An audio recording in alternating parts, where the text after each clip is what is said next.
All right. For 1 point of DM inspiration, who would like to give us a recap of last week's session? Is there really much to recap other than the fact that we got our asses kicked by what's his face? So, I already forgot his name. Fuck, he's like the Agden. yeah. So Him. there's no VOD. So let's just make something up. Yeah, we won against him. We killed him. We brutally murdered him. In fact, we have the gourd in our possession.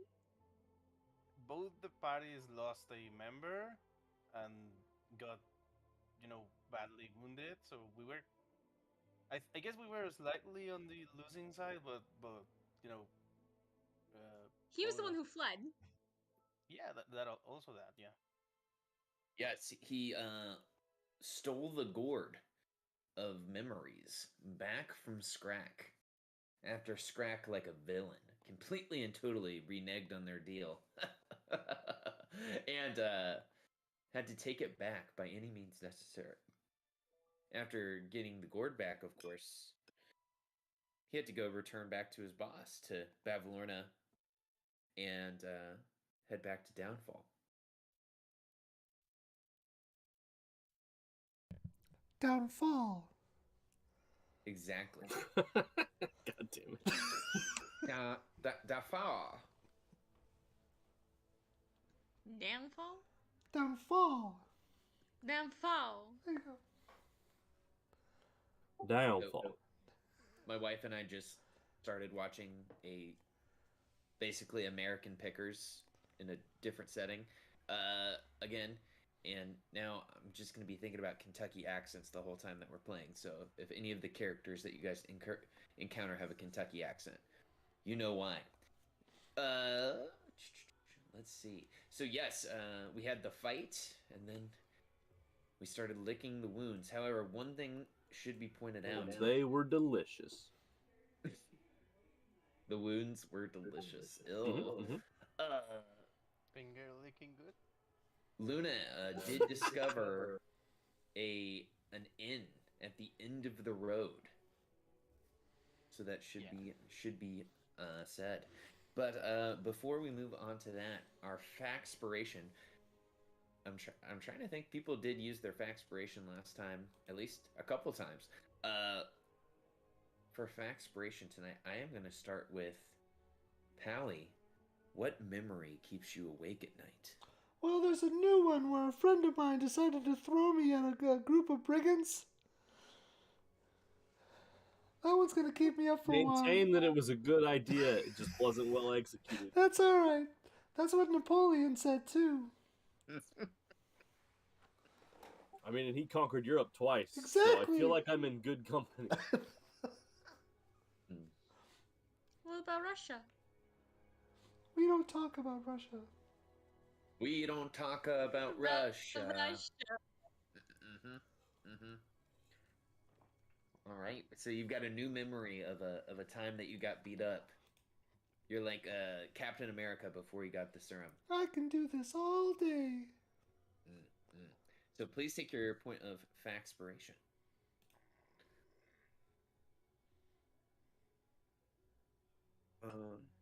Mr. Scrack, what is a memory that keeps you awake at night? Throwing his best friend. Throwing my third best friend at it.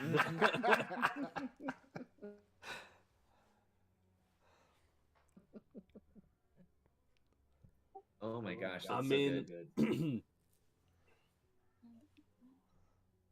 Let's see. Probably. I mean, that first time where he was walking through the forest and accidentally walked into the Feywild, and so like the first time that he realized I can't get back, and then I'm just stuck here. Like that was probably the most like panicky moment of his life. So I imagine that part a lot. But I mean, yeah, like throwing his tiny best friend into the face of a brigand. But not quite making it and almost shooting his best friend killed. I mean, that's going to be up there too. But he hasn't had a chance to sleep after that yet, so I can't adequately say that it keeps him up at night. No, that's fair. That's fair. Eloquently said. Please take your point of factspiration. Let's see here. Do we have Fier? We do. Fier, what keeps you up at night? Every once in a while, as Fear's trying to fall asleep at night, she'll just see this sudden, bright, brassy flash in, like, the back of her eyes as she's trying to lay there, and then she just sees this shiny metallic dragon just slowly flying into the horizon, never able to catch it, and it just keeps her awake at night because she wants to find it one day.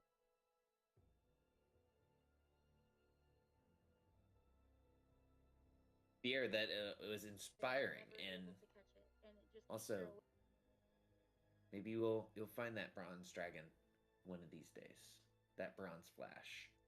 So, please take your point of factspiration. Luna, what memory keeps you awake at night? The face of his parents when he was sold to slavers. Oh my gosh, this is becoming so sad. And Baba Yaga. And Baba Yaga. Alrighty. Well, please take your point of factspiration. Oh my gosh. Okay, Prince Popolo, what memory keeps you awake at night? Many memories keep me awake at night, but the worst one of all was the first time I was performing. I had graduated from the Bard's College, and I was going off to strike my own path after being turned into a frog. And my first performance was such a disaster. It turns out that big, sticky fingers aren't good for plucking lutes. And my hand got caught in it, and it sliced my finger off. Oh my gosh. These were so much darker than I thought they were all going to be. The fuck did you expect for what keeps you up at night? I don't know, maybe like your first kiss. This damn cricket! It won't shut up! My first kiss does not keep me up at night, ever. My third kiss does. She sleeps softly next to me, because my first kiss was my wife. Boom. You know what? Ooh. Nathan keeps me up awake at night because he just snores so much. That's not true. See, that makes sense. No, I believe it. You can hear in the timbre of your voice that you have a tight nasal cavity.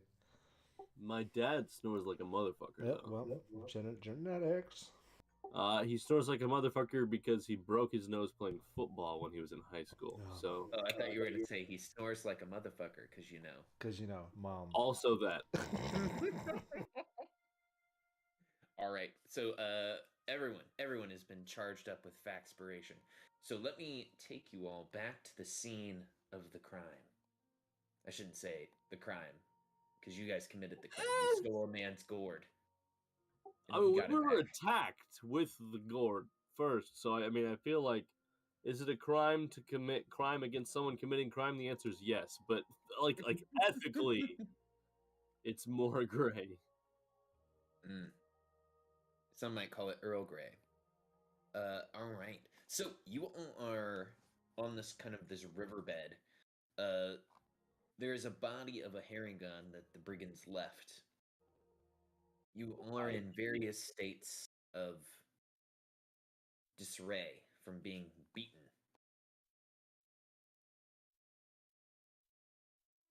All right, everyone. I was going to go to the body. The map didn't change, by the way. It did not? Oh my gosh. Oh yeah, I'm still on the splash screen too. Everybody, look, we need to gather around for a moment, I believe.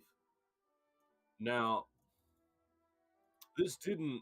Well, I mean, we're all still here, but this didn't really go the best. May I ask why we even came here? What? This didn't really go the best for us. So I think that maybe in the future, it's not everyone was fully committed to the idea of fighting this group, which. Yeah, sorry guys. I believe we need to. It was kind of a stupid idea. Why didn't we just take the gold and then stuff it so no one would look for it? Well, he wanted the gourd in order. I don't think it would have been that simple. But look, what I'm aiming for here is I think maybe as a group we should come up with some sort of phrase that we all need to say if if we want to fight some people.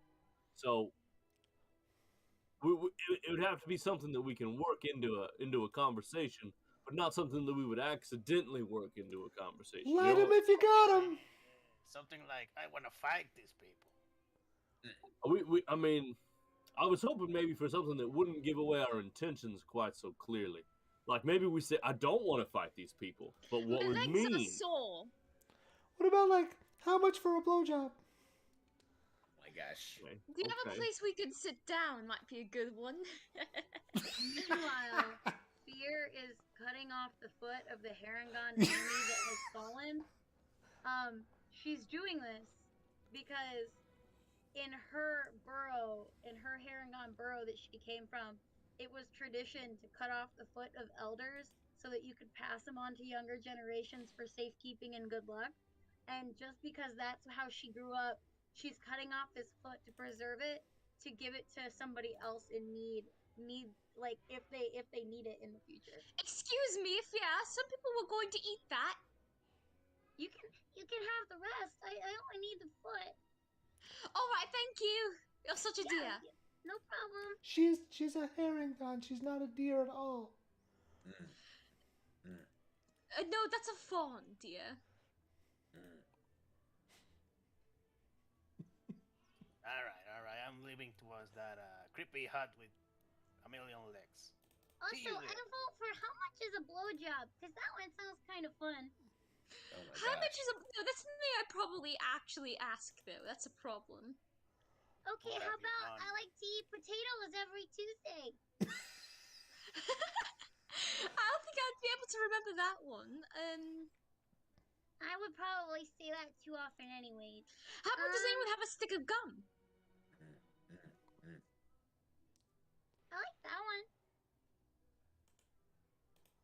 So I'm your not sure. guys' I'm not sure questions are good because then the person we're talking to might try to respond to the question. Perfect. Perfect. It'll They're catch him off distracted. guard. So your guys' new murder phrase is, does anyone have a stick of gum? We gotta rate that. We gotta rate Coming that. up with a murder phrase. I open mouth kissed a horse once. How did it taste? Oh, I just think that should be our phrase. I like that one too. Also, it tasted So pretty good. Can I put in my inventory? I kissed a horse once. It was your mother. Yes, you may. You have the amputated foot of a Harangon brigand. And I should mention, in case it is raining, and in case it matters, it is a waning moon. So I guess you have collected the foot of a Harangon brigand underneath the waning moon. If that matters to you. We just went over moon phases in 6th grade science, so thanks for that extra info. While you were going over your moon phases, did you include physical activity? I'm sorry, I'm breaking immersion. Breaking immersion. Forget that question. I'll ask that later. No, I like that question. That's very important. That should be our phrase. Did you include physical activity while going over the phases of the moon? Actually, pretty good. It's actually pretty good. It's a great one. It's a great one. We could just have it be, do you know what phase the moon is in? Oh, I can't wait for that question to come up. Yeah. You said waning moon? Yep. Yes. Is it waning crescent or waning gibbous? Waning gibbous. Did you just choose that one because the word gibbous is fun to say? No, I guess I could make this available for you guys, but thanks to Simple Calendar, The phases of the moon are calculated for us based on the calendar setup that I've created. Thank you, Foundry. How long till there's a John Dude, that's waning kind of moon? cool. How long till there is a what? A John waning moon. Ah, yes. Waning moon. Well, it says here that that will happen on the 23rd when Salune is facing west. Well, all right. Assuming Mhm. assuming that the moon phases are similar to like real Earth phases, a full moon should be coming here pretty soon. If only we had a were-rat in this group. They could eat a baby or something. No, Scrack turns into a human. He's a were-human. Yes. Now, as you guys are looking around, you notice that the river surrounding you guys looks kind of interesting. Could I have each of you guys roll me a d20 Wait, did as you you say guys the- are looking? The The what river- surrounding us? The river. This. Oh, okay. The river looks interesting. Could I have each of you guys Can we roll take me a long d20? rest first? I promise this isn't a gotcha type of deal.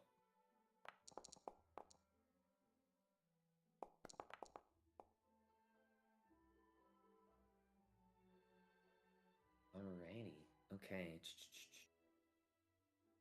Perfect. Okay, so Pally, as you're recovering from your beating wounds, Freezing. you see something in the river. Ooh. So you see in the river, not your reflection, but you see a satyr whistling to himself as he reclines in a metal cage that dangles off the end of a boom over a lake. I can see that in the river, but not in front of me. That is correct. It is like this river is giving you a vision. I haven't seen my reflection in a long time, so it's nice to see something in there.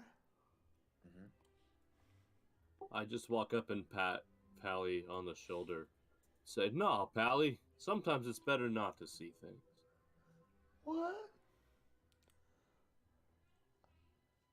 Uh, I close my well- eyes. See? So dark.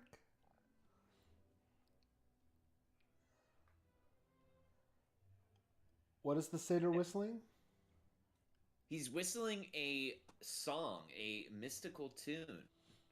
Would you like to try to detect what the song is? Yes. And then the rest of us do not see this? Is that correct? Correct. So, do you look down into the river? Mr. Scrack? I would have pointed at it when I said that's weird. So. Yeah. Yeah, if he pointed at it, I'm definitely looking too. Okay, so here's how it goes. So, Scrack, you look, and you see... Oh my gosh, you see something horrific. You see an old I woman. also see Pally's Yes, reflection. it's Pally's reflection. You see an old woman with toad-like features, relaxing in a pool of water.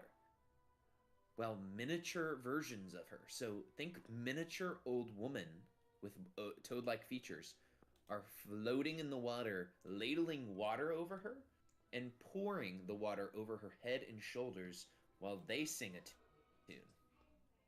That's fucking weird, Orb. It's pretty hot. Pretty hot. So, Pally, to try to detect what song that satyr was singing, you can give me a history check. And I would allow you to use charisma here as you try to recall someone performing this song. Pachow! Oh my gosh! Okay, so everyone, Pally knows 100% what this song is. Pally, this is the Dance of the Blue Dragon. I need you to describe to me how the song sounds, though. I need to, for immersion purposes. Okay, so if you can imagine, this is a staple of late night taverns. Typically, a romantic ballad that kind of describes the mating ritual of blue dragons and is often sung by bards to get people in the mood. It's a U2 song. Got it. Okay. Mm-hmm. Got it. Wait, did you say you too? What? Yeah, I did. God damn it! Why would I feel like blue dragons? That doesn't sound romantic to me. Yeah, I've ever seen a blue dragon. You just gotta hear it, Scrack. Scrack. The song you hear is more like the sounds of like the Munchkins singing about the Wicked Witch being dead, but this time it's about if you can imagine the Munchkins washing the Wicked Witch with wire brushes and ladles of water. So hot. Interesting. Mm-hmm. Oh, Pally, you always take me to the nicest places. So you guys, do you describe this out loud to everyone?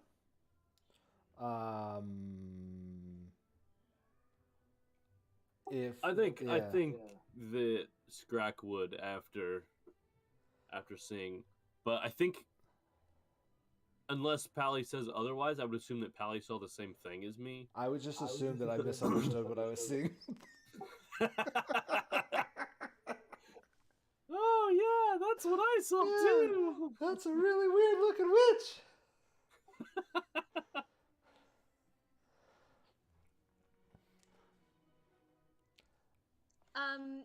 Are you telling everyone that you heard the blue dragon mating song?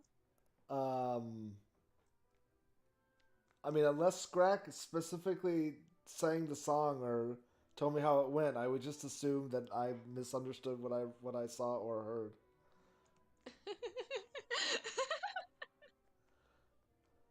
So Prince Popolo, as you go to look into the stream, this river, because you've heard two different accounts of what these commoners have heard. Commoners. Absolute commoners of no royal blood whatsoever, unlike me, who's full to the brim of royal blood. I mean, all my closest family members are royals, I swear. So you see, as you look into the river, not your reflection, not a minstrel bard. What is happening right now?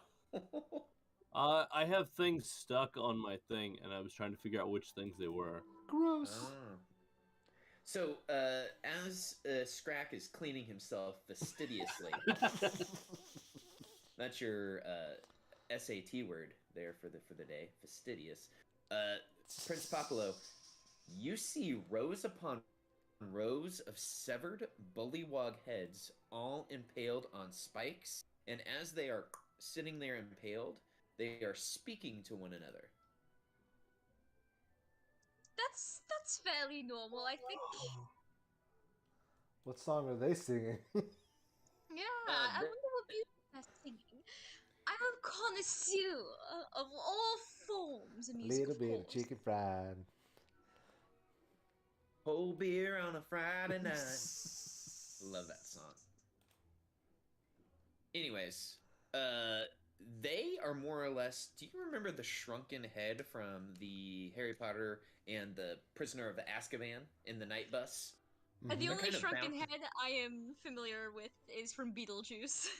That's basically where they got the idea from. Yeah, it's like the same thing. They are basically bullywog heads stuck on pikes that are chattering and speaking to one another in very haughty accents. I don't really like these people. Guys, come here, look at this. They're so faking it. All this haughty language. They don't even know what any of these words mean, I bet. So It's just a song sung by tiny little witch people. I don't understand what. Oh, no, I'm seeing a bunch of severed heads of bullywogs. That's weird. Pally and I saw the same thing. I don't know why Yeah, it's you weird. would see something different. Maybe I'm just built different. They're not even singing for me. I can't believe this. Oh, I want to see. I want to see. Yeah. Come here, Fia, come here. Maybe you will also see all these severed heads. Pierre, you look into the river? I do. Tell me what I see. Pierre, you see a short, mean, old woman wearing a crimson cap. Think of it kind of like if you can imagine a Santa hat with no white fur trim and no white fur ball. Just a very long red cone cap. A leather apron and iron boots. That's all she's wearing. And she is using a cleaver to chop meat in a drab kitchen. If you can imagine the song that Snow White sings when she's making the pie, but instead it's sung by a woman who has the voice of a 60-year-old trucker who's been chain smoking since the age of 18. That's the voice that she has. Macy Gray. Macy Gray, exactly. Oh, guys, look! She's making a pie! My favorite! What type of pie? It looks like some kind of meat pie. What is she singing exactly, if I may ask? I don't know, but it's pretty fun. Sounds like something you might sing while you're making a pie. Yes, that's the dragon mating I song. mean, she could probably use some singing lessons. What very kind nice. of pie is she making? I told you, meat pie. She's using meat to make pie. What kind of meat? Pie. I don't know. There's no skin on it, I don't think. It's just meat. It's meat pie. Make a perception check.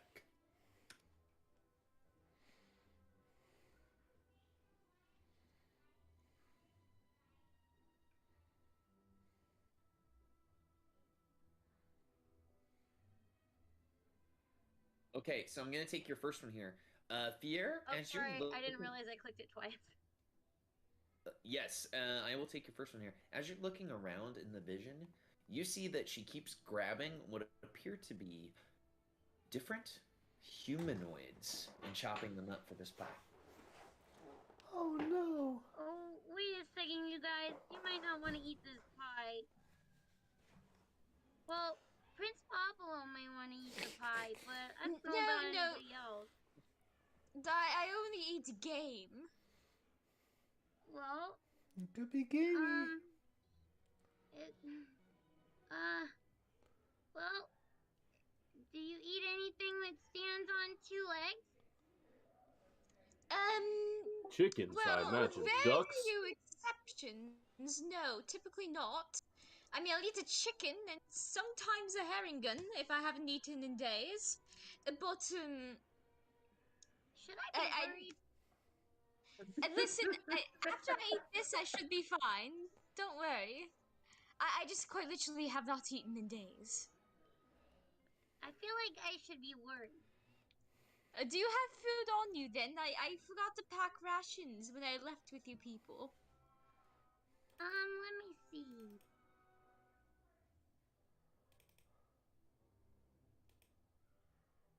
You can have my rations. I'm stuffed.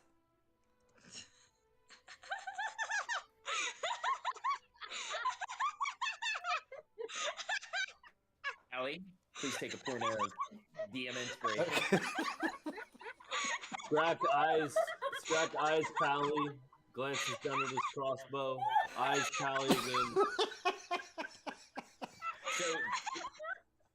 So everyone. Not funny, but it is so stupid. There's a podcast I listen to called Dungeons and Daddies. It's a Dungeons and Dragons podcast. And when they make dad jokes, the DM either gives everyone a D4 of damage from the psychic turmoil of a dad joke, or if you can add on to the dad joke that someone just made, you guys can focus that dad energy into something and either focus that damage onto an enemy, or if someone in the party can't, muster up a dad joke, they take all the damage. Ooh. Is that a mechanic that you guys want to play with, or should we shelf That's that? gonna be the most I'm bad really joke bad at thing I've dad ever heard. jokes. Now, if you let me amplify it and instead just apply it to Pally, I'd be down. Yeah, but- that's the way to go. I'd I be mean, down for his that. joke did leave me in stitches, so I really.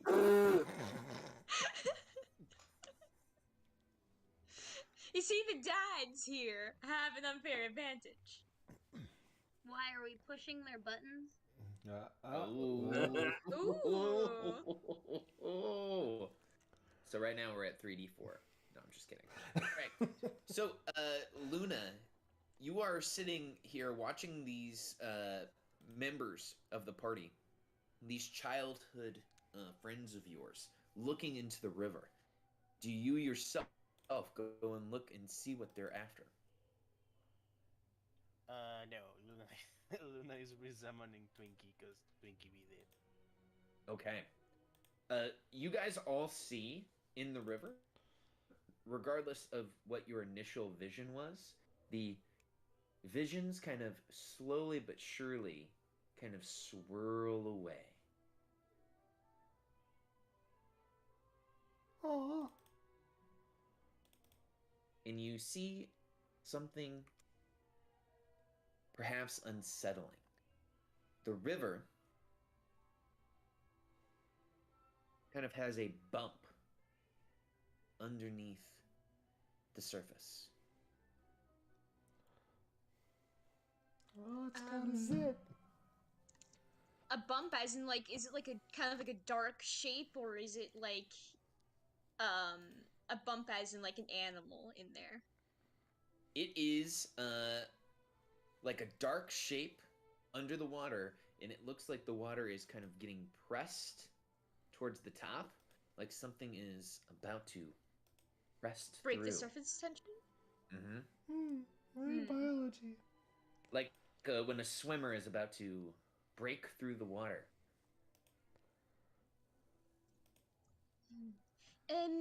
Perhaps we should back up a little bit.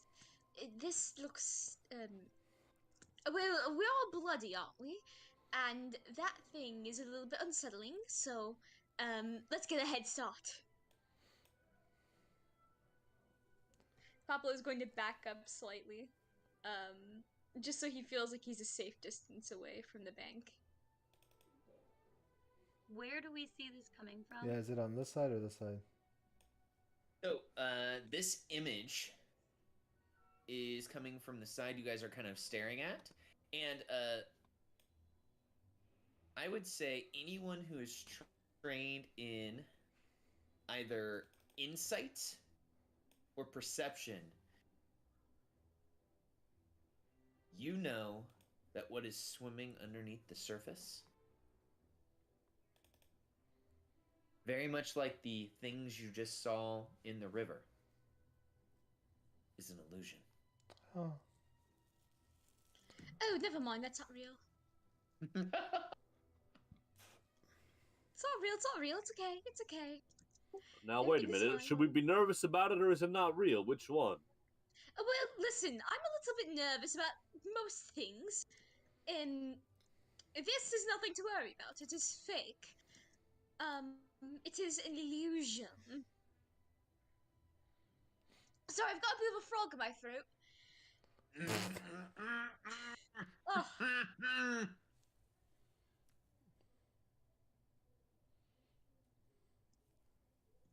I'm kind of croaking a bit here. It's it's full of mucus in here. You're full of blood. No, I haven't eaten yet. Once I start eating, I'm gonna be full of blood. Pally hands you 10 rations.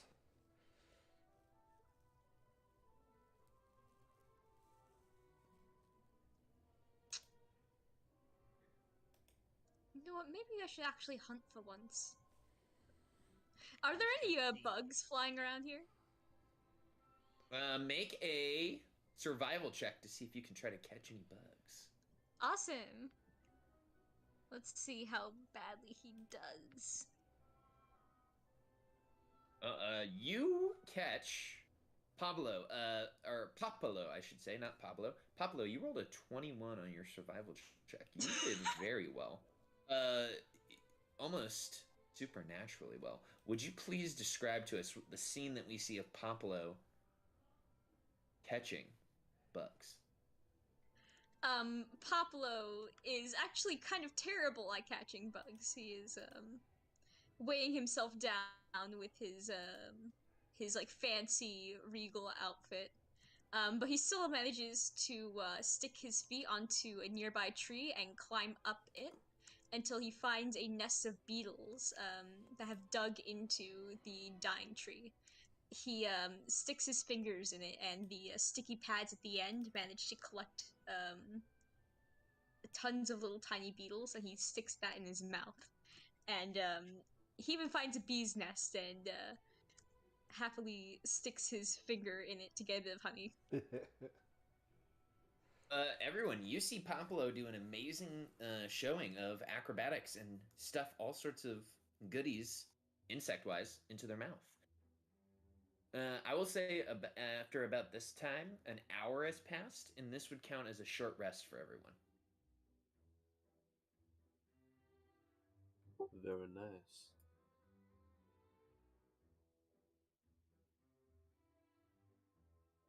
So if we would like to say this, Luna, you would have had enough time to summon Twinkie back. I mean, a while back, that only takes 10 minutes.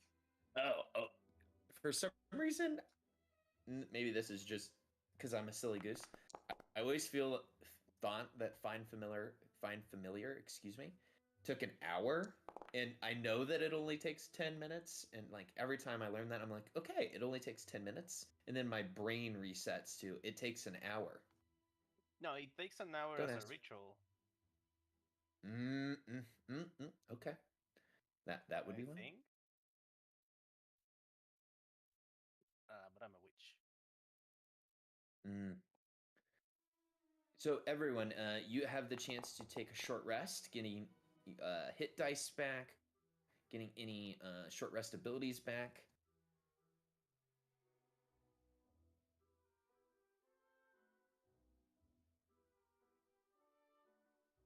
Devik gets her hit dice back.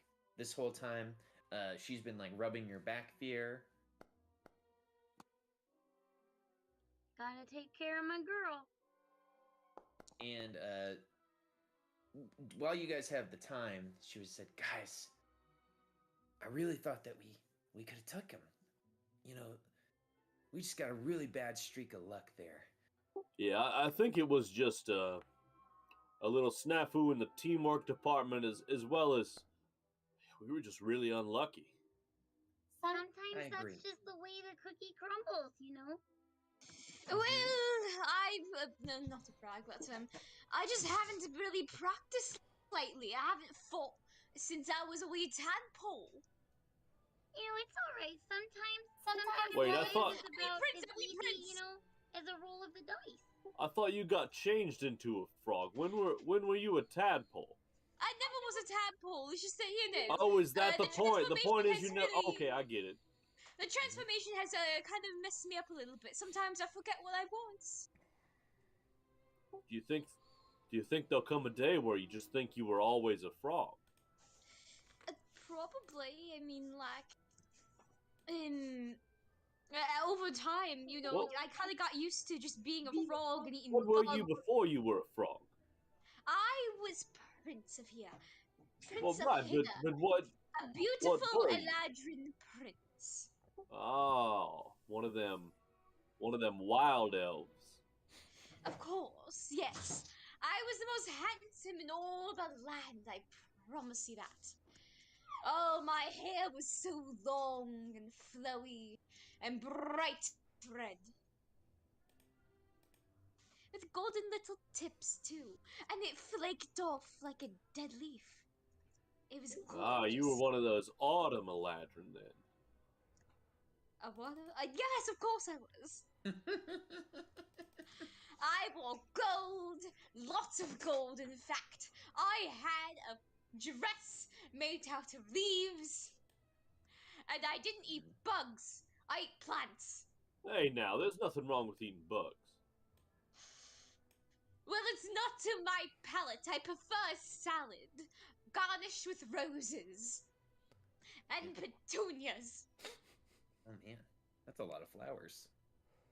Sometimes I like to put marigolds in my hair. That's incredibly fancy. You know that marigolds are like poisonous to rabbits, right? Damn it, I knew I should have been more on my toes here. I feel like I definitely need to be worried.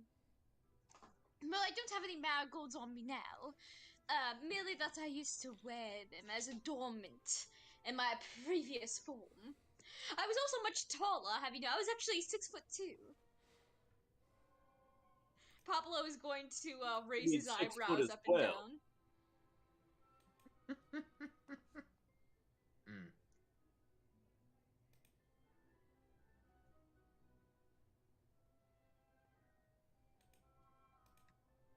Well, I know this conversation has been riveting, but Did you say riveting? I think that we should probably get a move on and find some place to actually rest for the night. Oh, finally! This way. Please. Popolo is actually going to start hopping instead of walking.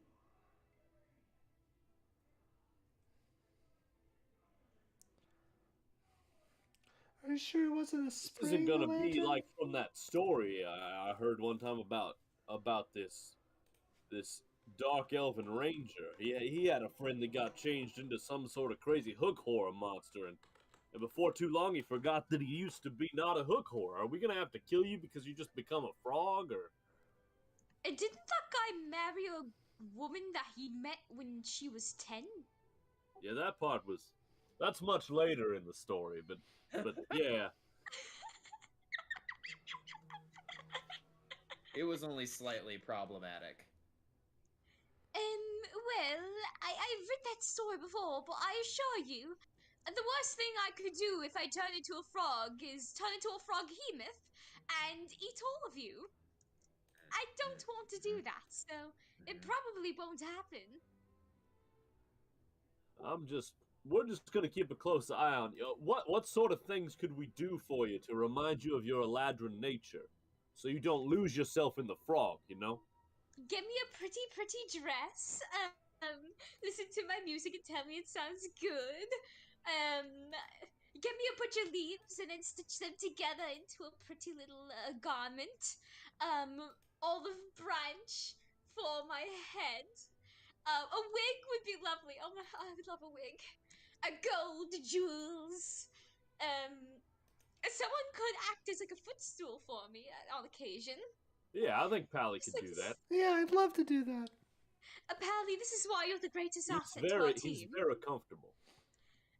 Pally, you're the greatest asset to our team. You're a true team player. I am an asset. You're a pal to us all. Now, I assure you, I won't be turning completely into a frog anytime soon. This is all going on while we're walking, by the way. Yes. Yes. Yes, we are walking. No The- one the said time we will- were moving, but okay. The time-old tradition of talking and walking. So, you guys are talking and walking. Luna, you are able to take the party to the image that you saw. If you guys all click in the chat, we saw this last week. You saw an inn with hundreds of little feet standing in a marsh. Fire coming up from the chimney. and delicious smoke wafting from the windows. Wait, so that's not even... The legs aren't even on the ground floor. The legs are on the basement. How do we get to the door? So, I can climb. not shown in the image. There are some stairs. Okay. I'll just climb on the wall. How many feet up do you think that is? I could carry you, my friend. Careful now, Pally. I think that maybe there's danger afoot. I want to start dealing out the psychic damage so bad, but I will not. All right. Let me go ahead. When you're climbing up the stairs, you better watch your footing. This So building, let's beat feet to get there. this building has a lot of soul in it. Ooh. Oh, look, that building has feet.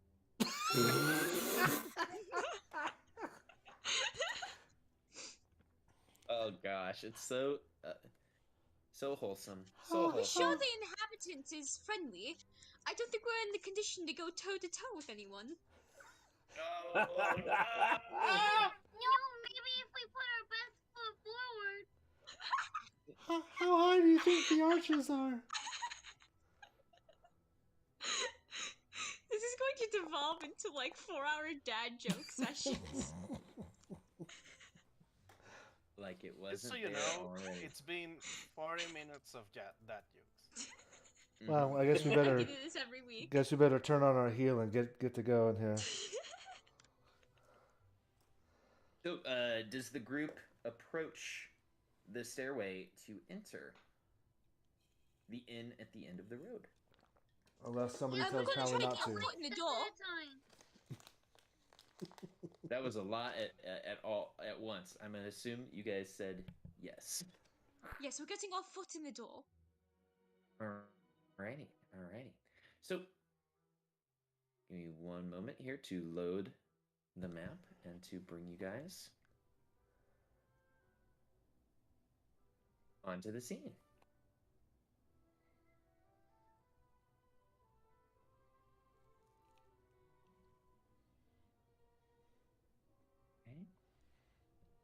And it only took you guys roughly 10 minutes to walk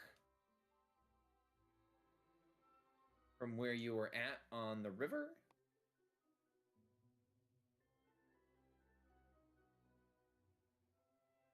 to the scene that we are now. And let me load you guys in. And you guys can see that the stairway is kind of broad. So you're able to see into the windows, and you see that the place is relatively empty as of right now. But Fier, you are at the front door, so you should be able to open the door whenever you're ready.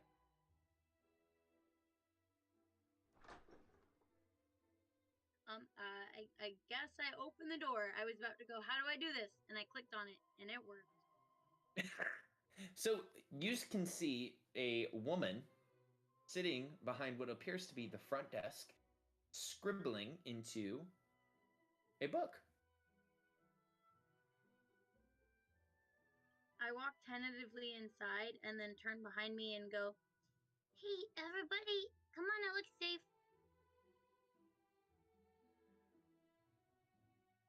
Epic is there hand in hand. And the woman looks up to you and says, welcome to the inn at the end of the road. I am Sue. Will you be staying with us long? I don't know, will we, you guys? Yes. Hello, Sue. Nice to meet you. Oh, well, it's nice to meet you all. I should mention, I do offer free beds, hot meals, and a slice of delicious plum pie. But I will say, I do operate by the rule of reciprocity. You all are aware of the rule of reciprocity, correct? course I'm aware of the rule of reciprocity. And Apoplo is going to lean back into the party. What does that mean? You do for me, I do for you. Yes, of course, we know the rule of reciprocity. Yeah, so if you would all like to stay, have a nice warm bed, have a nice hot slice of plum pie, I just ask you to repay my kindness. In what exactly? Sure, you can have a nap here and eat some pie too. That's totally fine with us. We'll give you some pie. And then I wink. Make a persuasion check.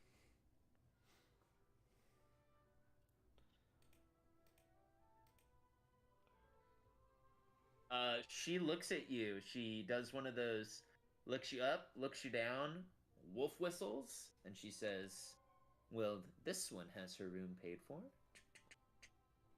Check. That's how you do it, guys. And then I finger gun them all. I And could certainly do you some services. I mean, if you need a musician here. she says, ooh, I would love to hear a song. Would you be willing to play us all a song? You know, Yes, this moment? of course. I know quite a good one, in fact. This one is only known by nobles of certain courts. And But if you sing it here, then we'll know it, and we're not. no, nobles. as in like the techniques to play it. Oh, okay. Popolo is going to try and play a song that he actually wrote himself. Oh, what is the title of this song? It ain't easy being green. Oh, okay. So you give a rackish rendition of "It Ain't Easy Being Green," written by Prince Popolo, not Kermit the Frog, and she says that was beautiful. Of course, your stay is paid for. And she checks her list. Popolo is going to bow and then walk into the inn, and he's going to fall down on his face and then continue walking on all fours. Please, yeah, absolutely. The woman Sue looks to you, Scrack, and so how will you be paying for your stay? Now I don't have much to offer in way of song, or I glance at Fear. Other services. I wink back. I could, if there's any any small mysteries around, like where's the soap gone, or how does this sink keep leaking? It's something like that. I could figure those sort of things out for you. I don't. She looks to you and she says, "Your group is kind of a interesting combination of peoples. You have the aura of far travelers about you.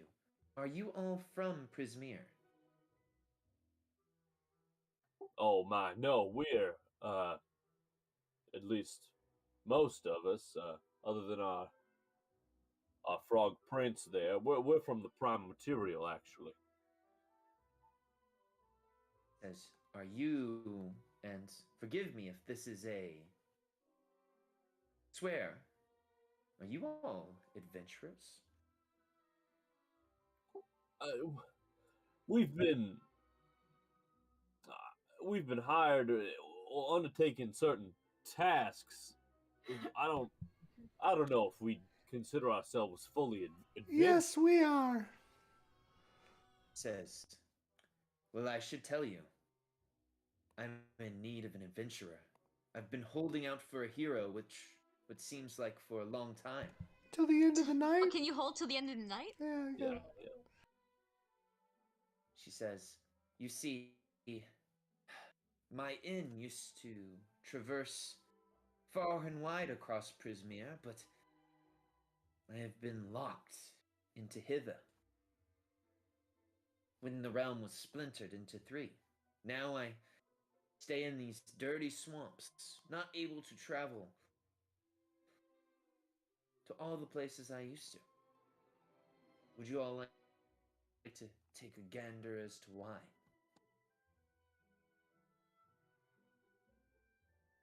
I'd love to. Oh, can you remind me of her name? Sue. Her name is Sue. I think you guys should be able to, if you mouse over her token, you should be able to see her name. Gotcha. I didn't think to do that. My bad. No, you're good.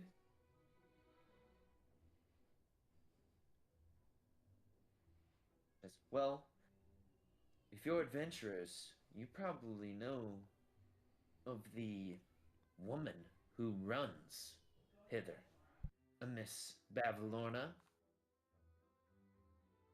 Yeah, that We nasty may have- woman took my place.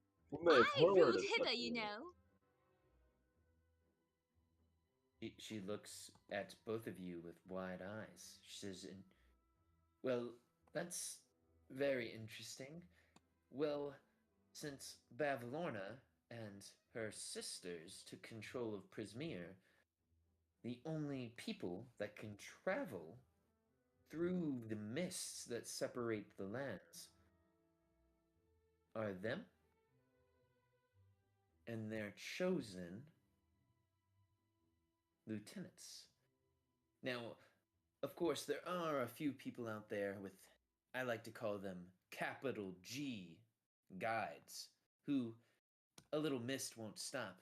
Unfortunately, I am not one of those capital G guides, so I'm stuck here in the swamp.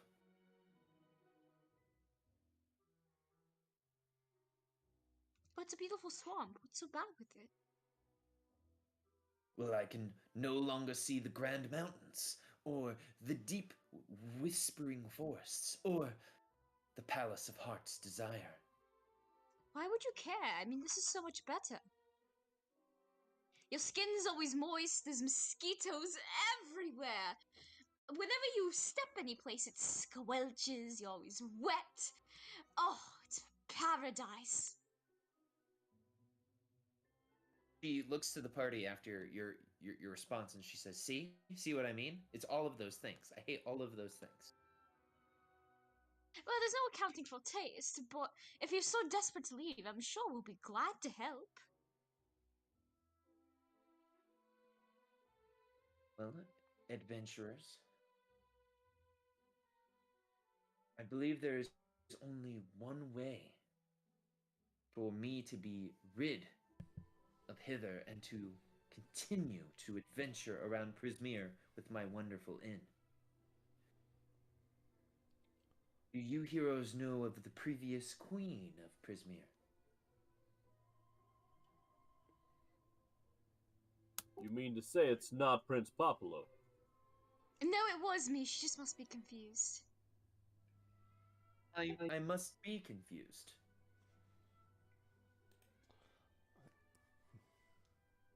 I'll buy it. What's her name? The lady we're looking for. I can't even think of the name now.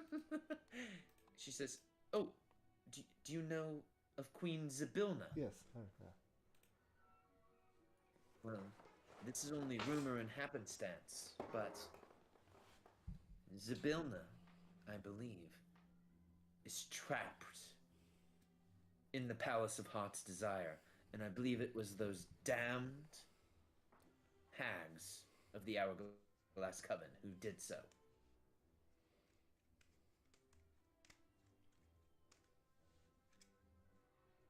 I mean, if we just left them there, it wouldn't be that bad. I mean, like, you know, maybe making, putting me back in charge where I belong, so I can, go kiss a princess. That would be really good. Well, if you were in charge and you could get rid of these horrible mist banks in between the realms, hey, it would be a vast improvement over current management. I would be glad to. The way I was running things was so much better. Yes, it's just strange that I don't remember you at all, but maybe well, it's my real a name kind trick of by got those. lost in translation. Mm. Well, that's interesting. I bet it was those damned hags that did this to you. I was cursed to be a frog, but all the memories are a little bit hazy. Except how I looked like, because I That was does just track. drop dead gorgeous.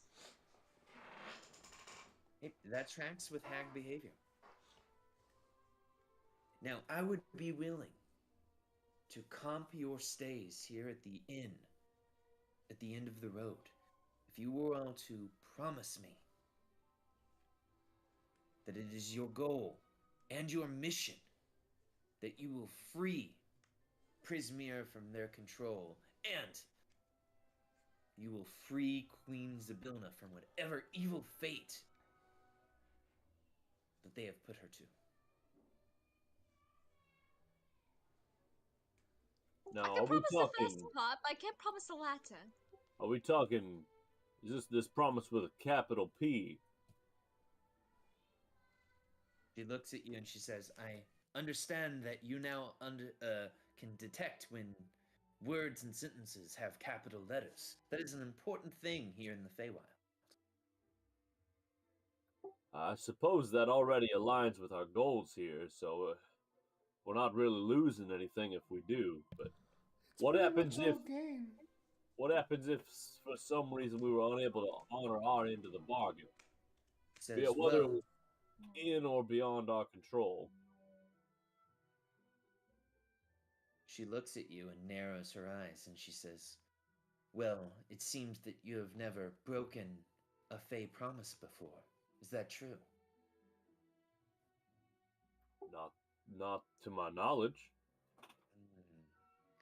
The price of breaking a promise could be as low as constantly being surrounded by a cloud of ladybugs, or as severe as magically being turned into a blue jay.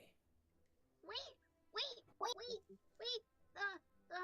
Say that again. Or perhaps being magically turned into a frog person. No, Yes. the ladybugs, you guys, the ladybugs. That's me. I didn't break a promise. I don't remember if I broke the promise. She looks at you and she says, wait, are you covered in ladybugs? No, maybe. I don't know. They like me. They're my friends. Wait. She looks at the group and you see her do like a thing with her nose. Are you all a bunch of promise breakers? No. Just a don't- misunderstanding. You guys are promise breakers. I feel so deceived. I thought I was traveling with people of well repute, but it turns out you're no better than the brigands. Nope, just a misunderstanding. Is there a mirror in this room? For dramatic purposes, let's say there's a mirror behind this woman that she has it like behind her in her front desk here. I was gonna walk around, but I know the lesson of walking behind counters. Oh, what the deuce? Huh. Oh, let's moved at once. Sorry, everyone. She says, oh, we're getting off track here. We're getting off track. I shouldn't ask you about your previous promises. You are good for this promise. And there's something in it for you.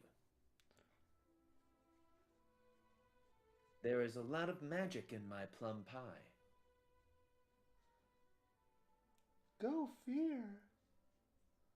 I really like pie. We know. Jebek says, oh, behave. Okay, we really like pie. She says, what I mean by that? My pie will magically sustain you. And it might even give you abilities some would consider magical. Oh my, I really want this pie now. Then promise. I promise. I promise. I do as well. Mm-hmm. Yeah. I already paid for my part with my nice little song, so I won't make a promise. But I will give you my unofficial word. She says, okay.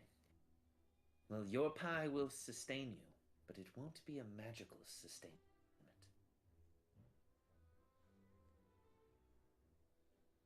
Very well then.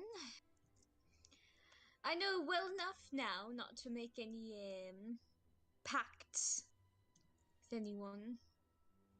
So you all have made well, not you all. Athru looks at her and says, "Honey, I don't eat any pie. The only thing I eat are the roots of the earth." And does druid eyes at her. Nice. Mm-hmm. Well, Sue will say, "You all must be exhausted then." And as she says, "You all must be exhausted," Scrack, Fier, and Pally. I don't believe I heard Luna say that she wants to enter into the pact. Or Luna, the dude. I'm sorry about that. Fier, Scrack, and Pally, as you enter into this Fey pact, you feel something magically encircle you.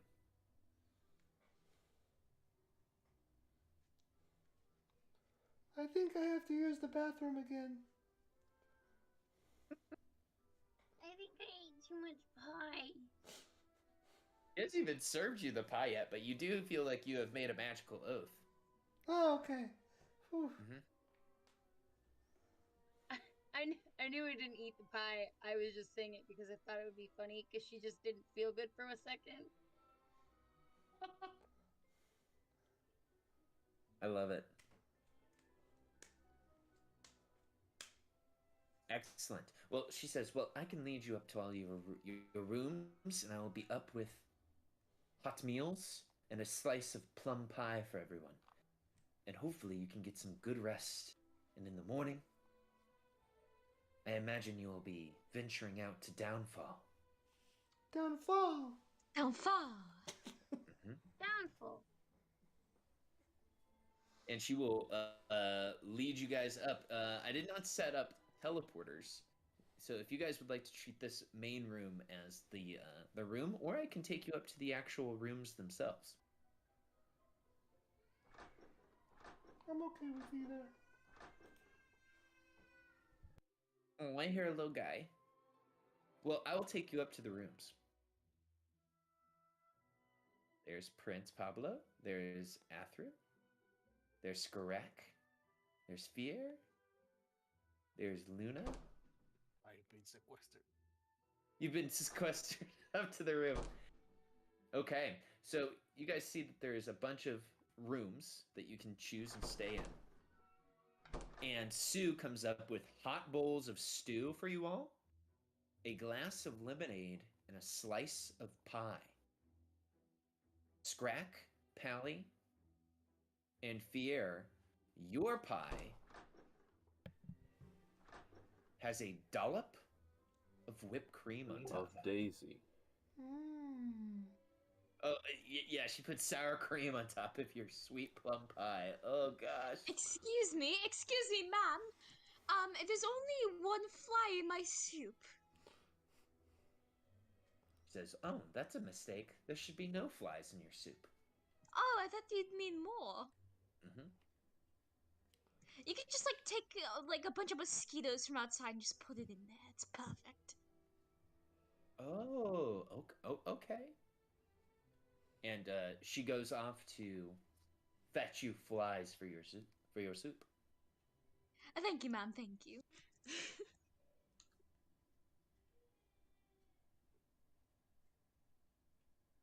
All right, so you guys are all sitting around in your common room, we can say, eating stew.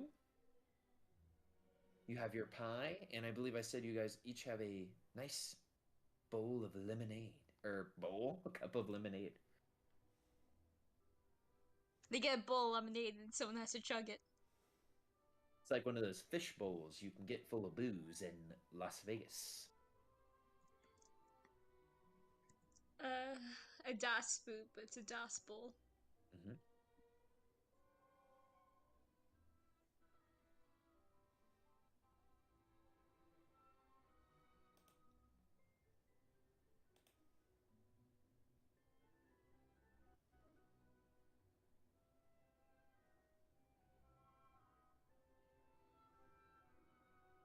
Jevik get to stay in my room with me? Devik does get to stay in your room with you. Oh, I should probably Yeah. drag her. Oh, she's already up. So, do you guys talk about anything? Discuss tactics, or do you guys just eat and then turn in for the night? I still think we need to come up with this kick people's ass phrase. Cool whip. I thought it was if anyone had a stick of gum. I thought that would be it. I am kind of partial to that one. That's pretty nice. I think that one could work.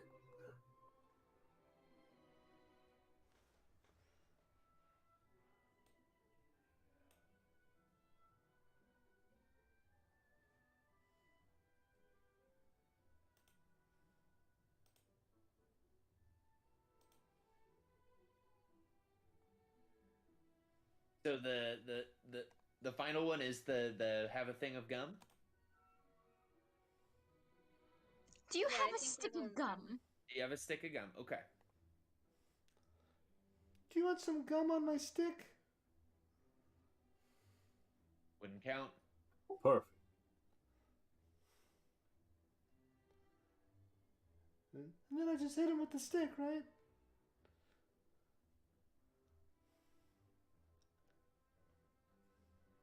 Okay. You've got it, Pally. So everyone, the stew you're eating is a nice hearty beef stew that has tons of root vegetables and some herbs in it. Lemonade, very standard lemonade. Lemons, water, sugar. The plum pie, flaky crust on bottom and top. Inside, plums, sugar, kind of a nice custardy type feel. Scrack, Fier, and Pally, the whipped cream on top. Oh, that's the good stuff. Ooh, whipped cream. Sorry, you mean the sour cream? Should we change this? What's it called? It is actually sour cream on top of your pie. Yes, absolutely. I love sour cream with my plums. Excellent.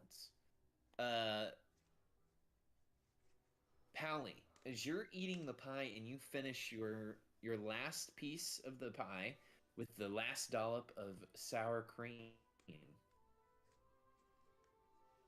you you feel something undertake you. Magic. You get the feeling. Oh yeah.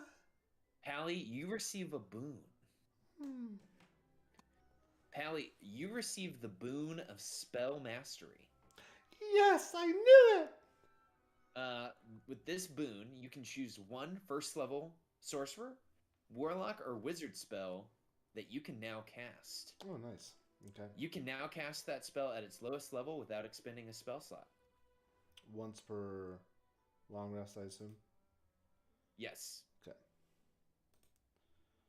Nice. Mm-hmm.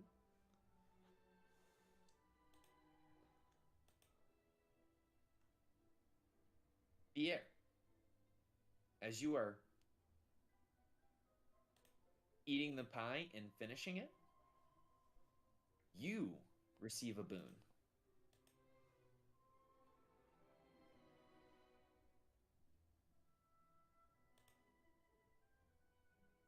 You receive the boon of fate. Fier, when another creature you can see within 60 feet makes an ability check, an attack roll, or a saving throw, you can roll a d10 and apply the results as a bonus or a penalty to the roll. Once you use this boon, you can't use it again until you finish a short rest. You have the boon of fate.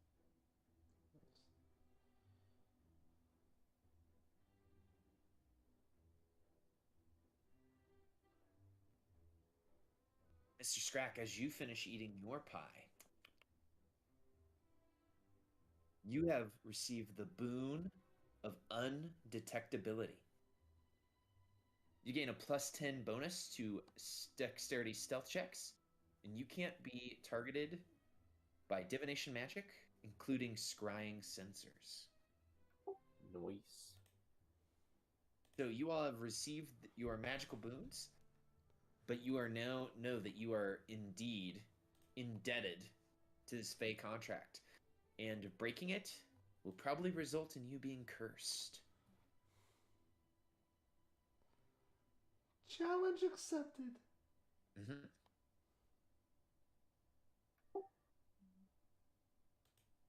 Can you send me the text of my boon?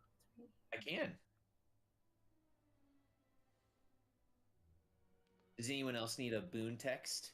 I think you just said I get the magic initiate feat minus the cantrips. Yes. Okay.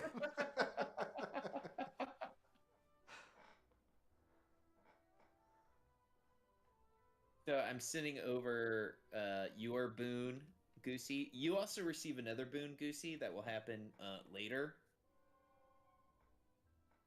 Yeah. The boon of the body count.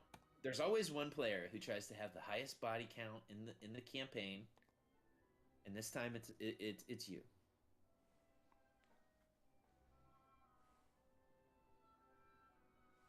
I hate to ask, but what all's entailed with the body count? I just mean that your character is the character that tries to sleep with the most NPCs in the game. Okay, yeah, I definitely got that, but I was hoping that there'd be something more. You want there to be an actual boon? Okay. Yeah, you get Okay. syphilis. I mean, that would be funny.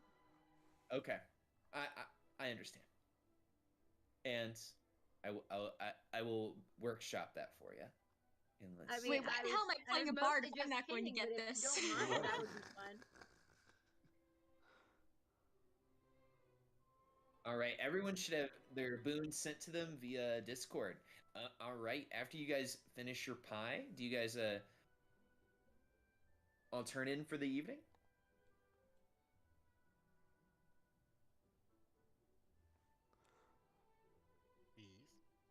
All right. Yeah. So you are all That's good. able to get a long rest. This is a sanctuary, so you don't have to worry about being ambushed in the middle of the night. The only person who is ambushed in the middle of the night is Fier. Fier, you and Jevik and Sue have a romantic encounter meant for the pages of Penthouse magazine, and that is all we need to say about that. Yeah. You know what they say about rabbits? Their favorite form of math is multiplication. That's right. Oh yeah. So during the night, you guys rest, recover, and through the experiences you have received, you guys can all level up to level 5 when the morning comes, which it does. So I need to pass the time. So we are now in the morning. So you guys are able to get a long rest and level up to level 5. Nice. And I was asked this question in chat, and I will answer it now. You guys now have the ability to pick a new exploit. We don't have to do that in session, of course. You guys can do that between sessions. You can pick either another tier 1 exploit to add to your character or a tier 2 exploit to add to your character. Since Popolo is a bard, they can do one of the arcane exploits. And let me see here. I will put the exploit documents available in the resources channel.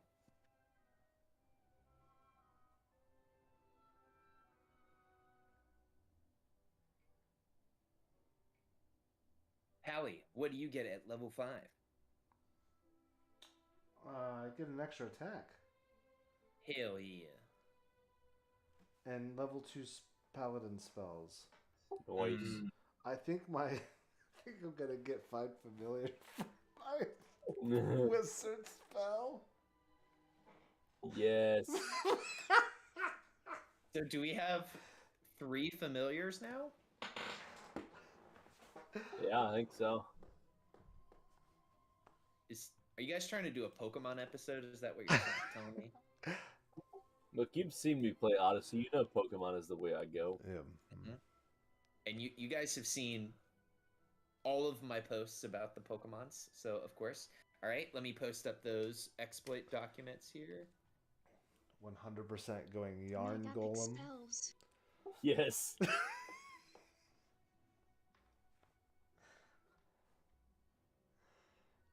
I can cast rituals up to 3rd level now.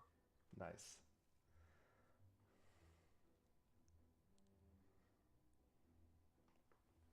All right, the exploit documents are now pinned in resources. Those are the most recent thing pinned.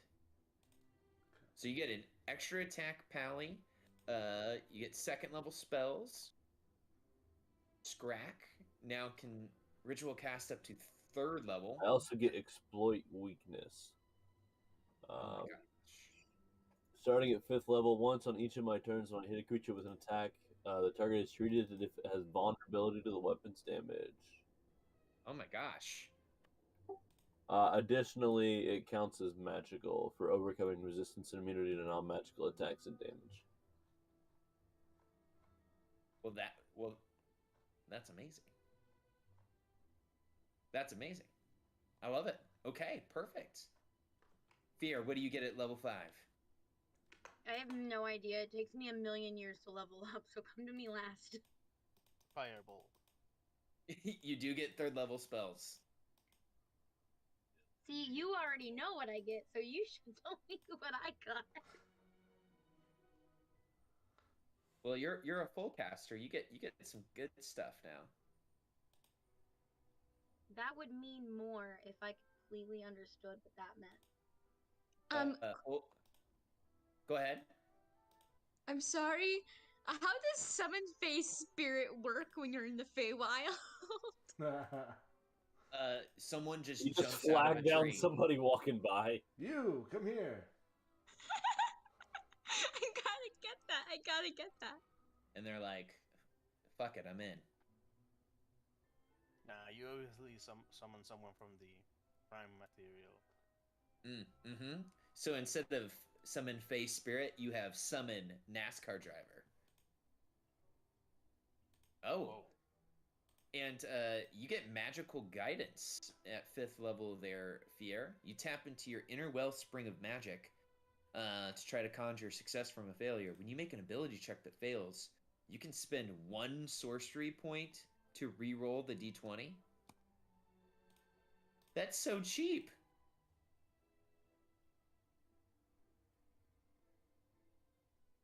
Damn. Let's see if I did this correctly. Alrighty. And Prince Papala, what do you get at 5th level? I get more spells. Yes, you do. And let's see, I got D8 for Bardic Inspiration. Nice. Mm-hmm. Font of Inspiration as well, so that's neat. So now, on a short rest, you get your guys back, right? Yep. Excellent. Luna, you get probably something real spicy at 5th level being a witch, right? Yeah, I get this thing. That affects creature.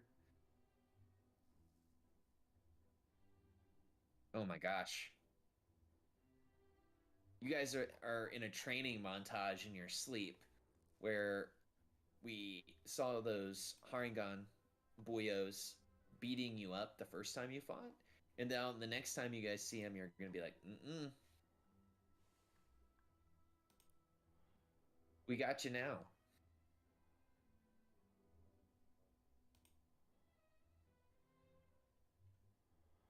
All right.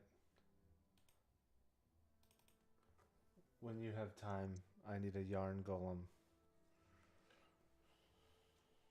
A yarn golem? Is that from Valdus? Yep.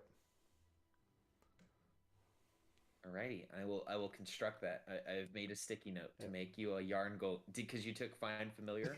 Yeah, that's the wizard spell I'm taking. Hey, there we go. I'm into it. All right. If you haven't finished leveling up, that's okay. If we need to, you can level up in between sessions. But you guys are able to get a long rest, completely refill all of your abilities, and in the morning, you guys smell the sweet smells of breakfast being cooked.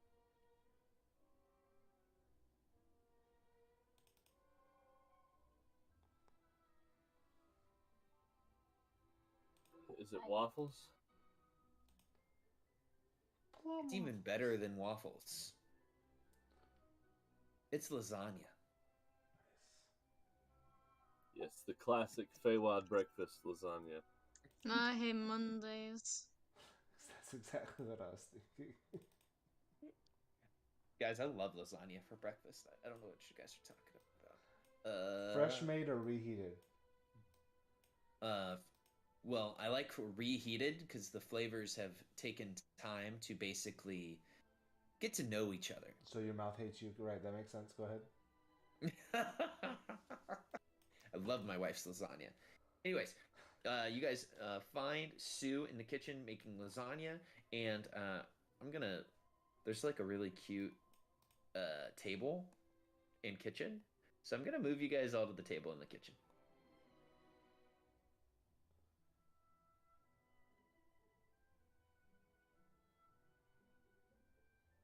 Sorry, I'm sequestering you guys. But she comes out. She's got a whole hot tray of lasagna for you all. And she plops it down in the center of the table for you guys for breakfast.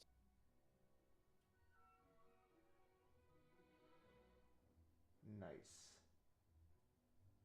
And she says, "Did you all have a good night of sleep? Well, I know at least 5 of you did."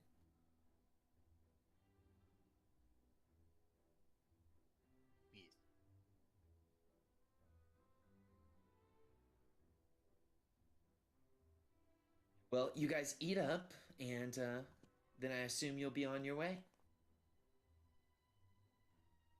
Yes.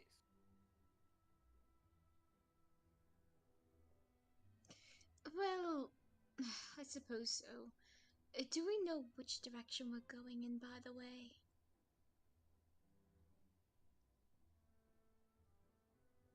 That depends. Do you feel like chasing the brigands right now, or downfall? I am fairly doubtful we're prepared for that. For what? Facing off the brigands.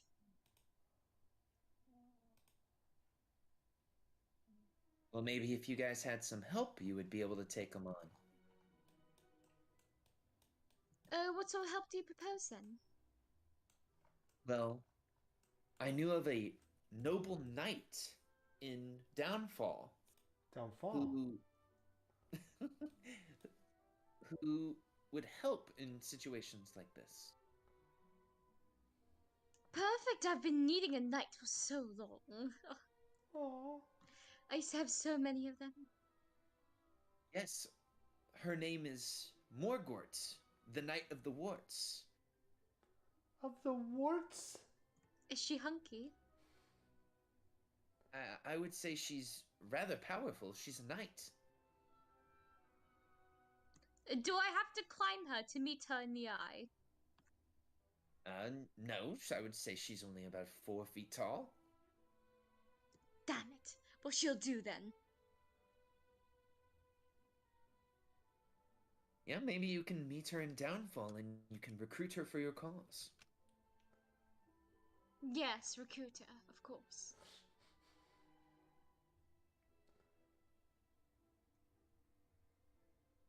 Is she cute? Well, I find her quite fetching.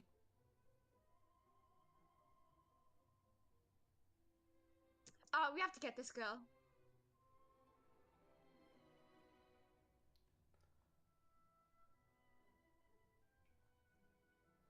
Deal. All right, everyone. Well, I have business to take care of, so please feel free to enjoy the lasagna and be on your way. And your host absconds to another part of the building, and you all are free to do as you will, or to tell me what you are going to do.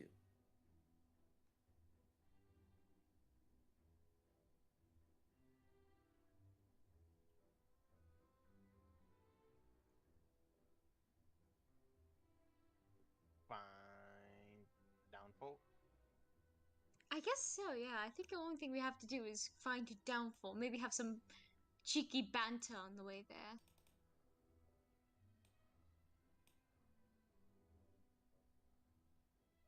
Is there only a place we can, like, detour to, though?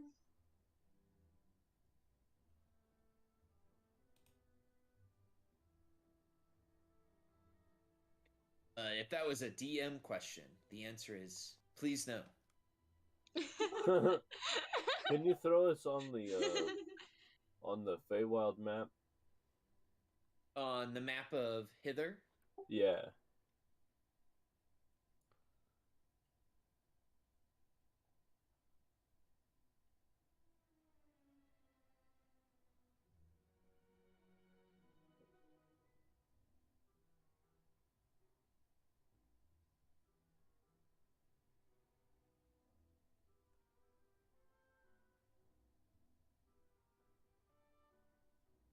if you guys want to imagine, you're somewhere over here.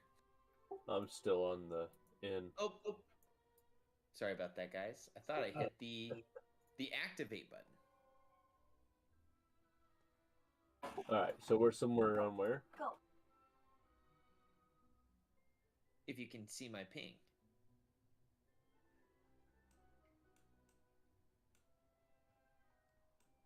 Okay, so we're sort of almost there then. Oh, absolutely.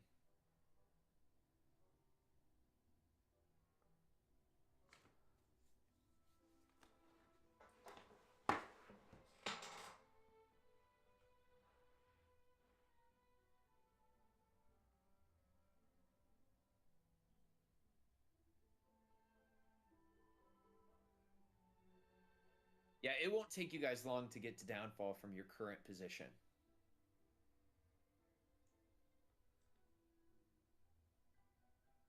Then Well, let's go. Yeah, we'll thank her for her hospitality and start taking off towards downfall. Downfall. A downfall. Alrighty, so you guys head out and you begin heading for downfall.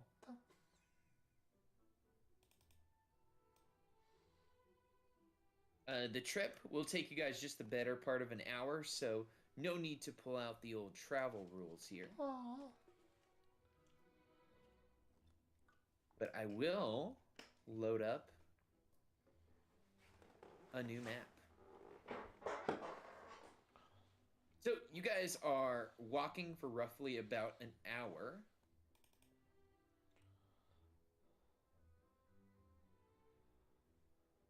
When you bridge the banks of what appears to be downfall, as you are bridging the banks,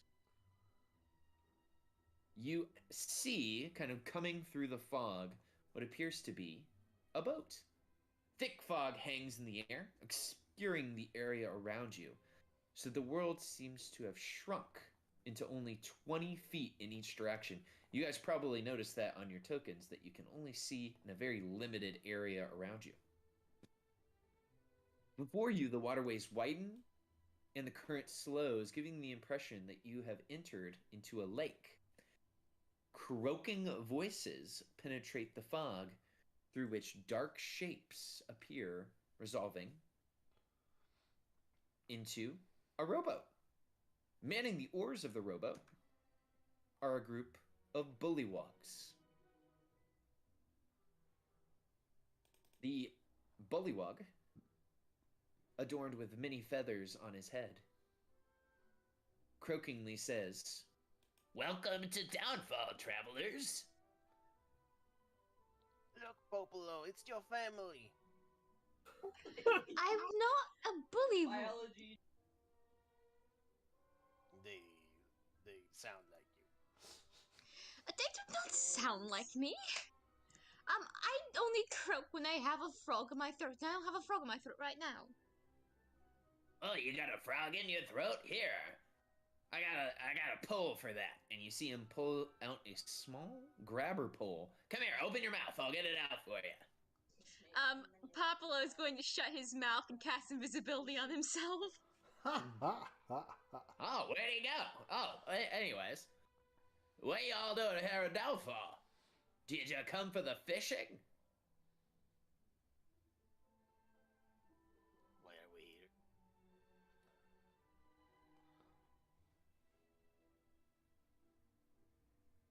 It wasn't in the recap, so I don't actually remember.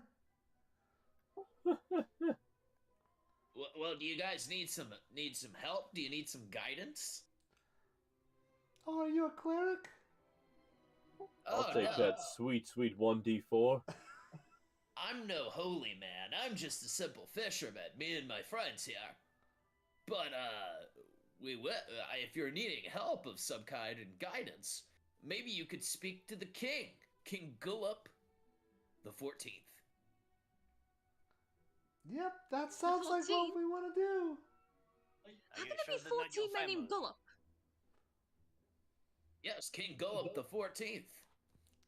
It's just the 14th Oh, his part of the forefathers stairs. named Gullup as well. Yeah. I mean, all 13 of them, absolutely. And what was the name before Gullup? I'm not really a historian. I'm more of a fisherman. The intricacies of bullywug politics, they're lost on us. So, right, guys? And they all kind of go, yeah. You can't expect to have more of a say in politics unless you get involved. I've heard that before, but I've heard some people say that these type of governments and government elections are predetermined. They're fixed somehow. It's true, they are. I've rigged them. Wait, what? Are you saying that you've come here to rig the elections? No, I'm not from here.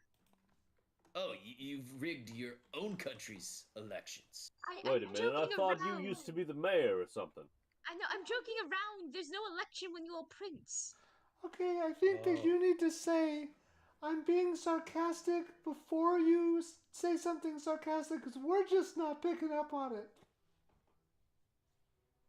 Yeah, I'm totally lost over here, guys. What about you all? And they'll go, yeah.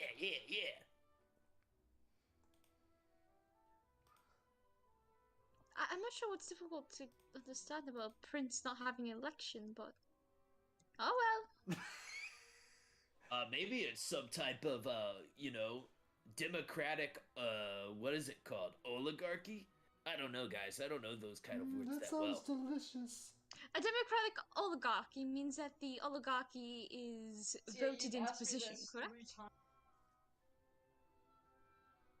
Wait, does this have something to do with, like, religious leaders or something? Anyways, you guys would probably be a lot happier speaking to the king.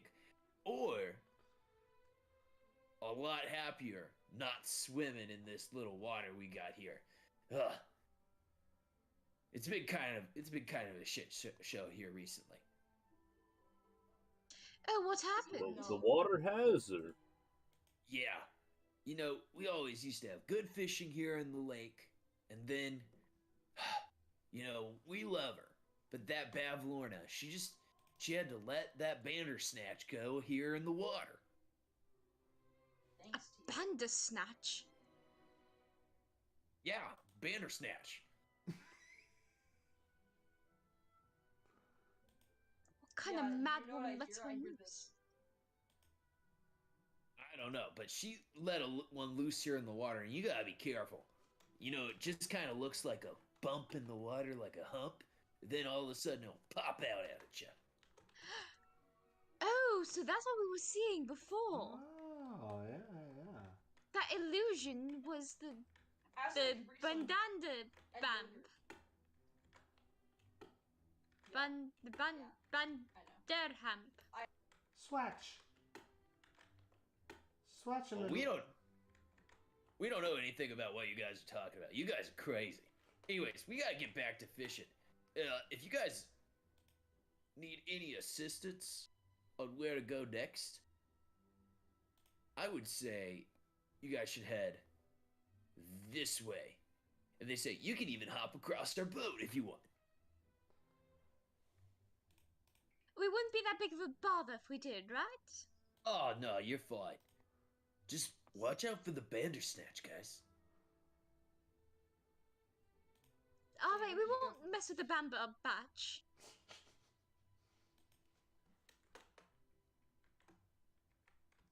Well, it was nice talking to y'all. Hey, guys, I wonder if we can catch a fish today. And they start talking about fishing. And if you guys would like, you can use their bridge, their boat as a bridge, I should say, to get to the other side. I suppose we should just use the boat while it's here, ever so conveniently. Excuse me. Can we investigate the water actually? Sure, you can make an investigation check on the water. Okay. Let me do that really quick. Yep. Yeah? See if I can pull everything out.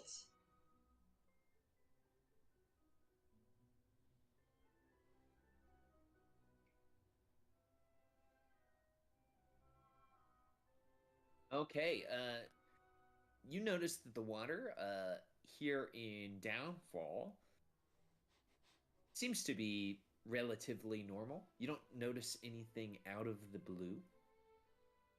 It's swamp water. You. I mean, this looks all normal. Drink? Because it's normal. Yes, I knew, but like, normally when there's a large predator involved, something strange will happen to the water, you know. Ecosystem will go out of whack, there'll be more algae than anything else, because all the creatures that would feed on the algae are suddenly being eaten up. What's your point? Yeah, I like the blue Well, berry. looking at the trophic levels is a great way to determine I'm not telling you what my is happening address. here, and where this creature might be Walkie, heading. you know If there's not much abundant prey in the area, then we should be fine. I mean, the other idea is we just avoid the water, right? It's just in the water, isn't it? Actually, do Bandersnatches Yeah. like leave the water?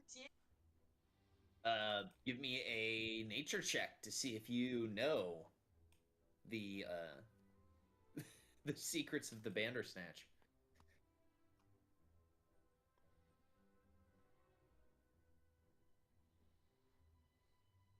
Okay. Prince, you know for a fact that Bandersnatch would never leave the water. They are clearly an aquatic creature. Scrack, can you come into private chat with me? Uh-oh. That means that Scrack is a Bandersnatch. Well, I mean, like, you know, they don't leave the water.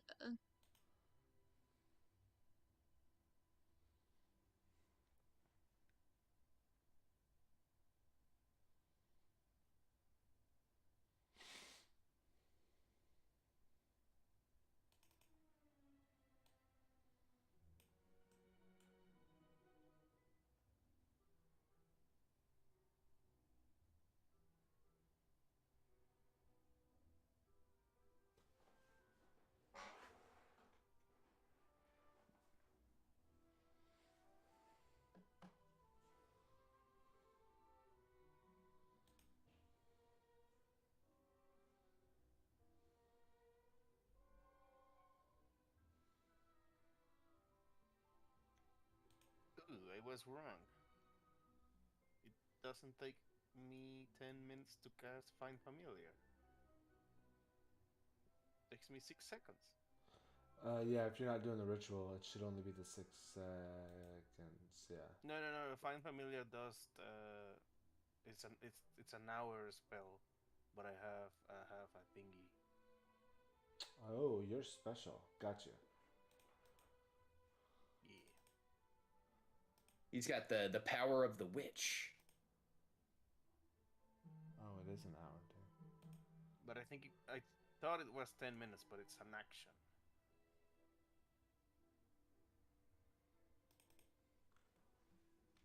Now, I'm sure that maybe the Bandersnatchers from where Prince Popolo is from don't ever leave the water, but around here they're completely amphibious. They're in the water, outside the water. They don't care, and also they view grog as a particular delicacy. We need to be very careful around here.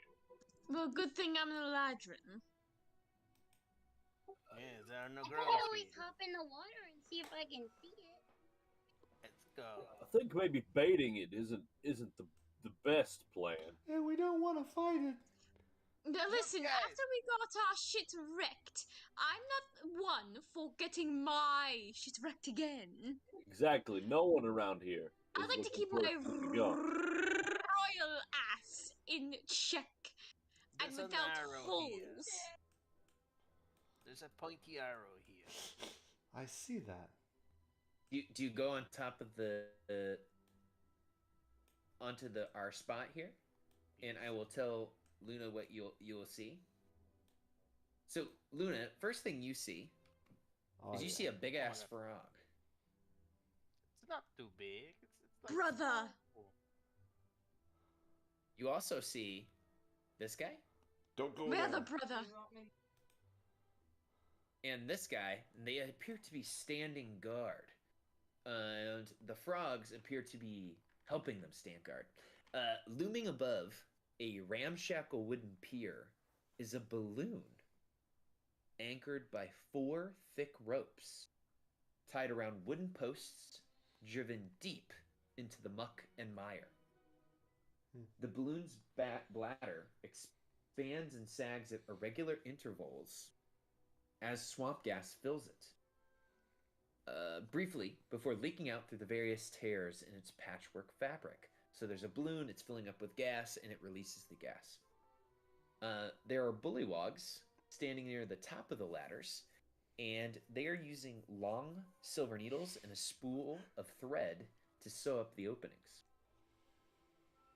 There's a second bullywog standing near the ladder to steady it, and there are these 3 frogs standing guard and lapping up insects as they pass. Does it look like one of the balloons, like the one that was on the what did we call it, George Tower, I think? Yes, on the slanty tower? Yeah. Yes. You would say it is nearly identical. We need that. Maybe.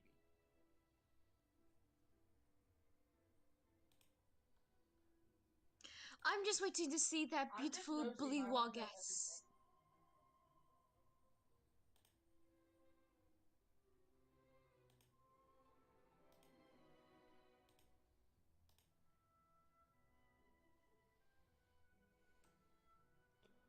So are they keeping us from the lines, or are they keeping us from, like... Can we cross?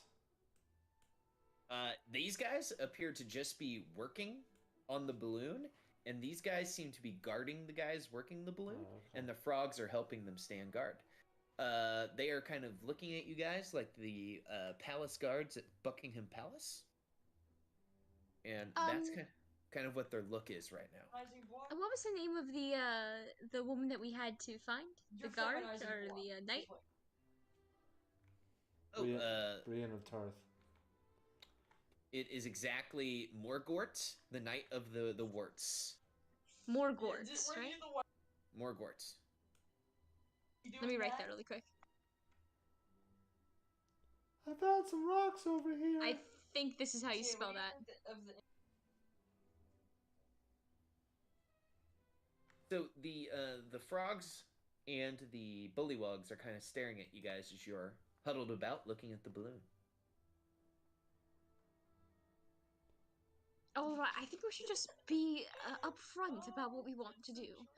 We want to get the true queen back in place, I was and watching an I'm osprey sure today, these so I don't guys are know. nice. We should just, talk to them a little An bit, osprey? see who they work for before Is it dropping part of the anything. prey? Worst case scenario, I can make myself invisible and sneak past. Well, I don't think they're stopping us. Like, we can just keep going. Or are we trying to get this balloon? I think we can just hop over here. Really? Yeah. I don't know. I felt a little bit like Look at what we're Blocky not does. supposed to He's been- go here, He's you been know? Alright, criticizing well, let's Sky just a see what lot. happens. I'm gonna hop over on these rocks. Okay, as you go to Pally, before you leave, this bullywog jumps up and says, hold on, before you jump over there. Whew, that was close. And we'll take a short break right there, guys, so we can do some potties and some drinks and get some snacks. So let's take a quick break before Pally jumps onto the rocks. Before Pally dies. So let's take 5 minutes here to do that, and I should say, Pally. This is the commercial break right before one of the characters gets killed. Yeah. Pally, I just wanted to show you that. Yes! Also, Beautiful. that. That's so beautiful. So let me. Yo, is that the Infinity Gauntlet? Basically. Let's make you a copy. Configure permissions and observer, owner, save. All right, and you should have your very own yarn golem now. So excited. Thank you. Thank you. Perfect. All right, guys, I'm going to grab a quick drink, and I hope you guys grab a drink and grab a bathroom break. Okay, back in 5.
Before you jump out onto the steps, this bullywog runs over and says, "Wait! Wait! You must know, these simple, fun, childlike skipping stones are not what they appear to be. Oh. There's a creature living among them. He is a Galabdur. Bless you. Oh, you look confused. I apologize. Is a elemental spirit. Oh. You must be careful when you're crossing, that you don't step on his head. Which one is he? What? That is the problem. He is indistinguishable from the other rocks. You will have to be very, very careful as you step across, so that you don't step. Couldn't we just like ask which one it is? Like, you know, ask each stone before we step on it. Are you the Gazoonite? Are you the Gazoonite? I can do that. That could work. Just be careful, as the creature can be very temperamental. I've seen him throw people into the lake. Ooh, okay. All right, let's do it. I jump over to this one and immediately fall down and look like a stuffed animal.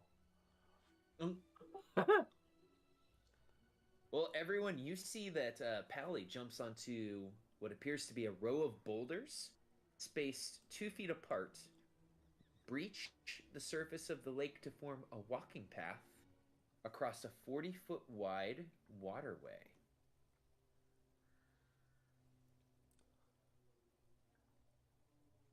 Did anything happen on this I one? mean, I could just leap on one and leap off the other and just be fine. So, Pally, as you fall on the first rock, nothing happens. Okay, all right, that was good enough for me.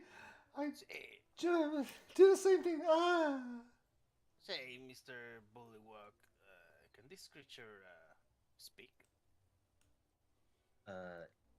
It does speak, but we don't speak its language. Maybe Alright, one that's of you enough. does. I'm gonna cast. Well, detect, which language does it speak? It sounds like 2 rocks being smashed into one another. Orcish.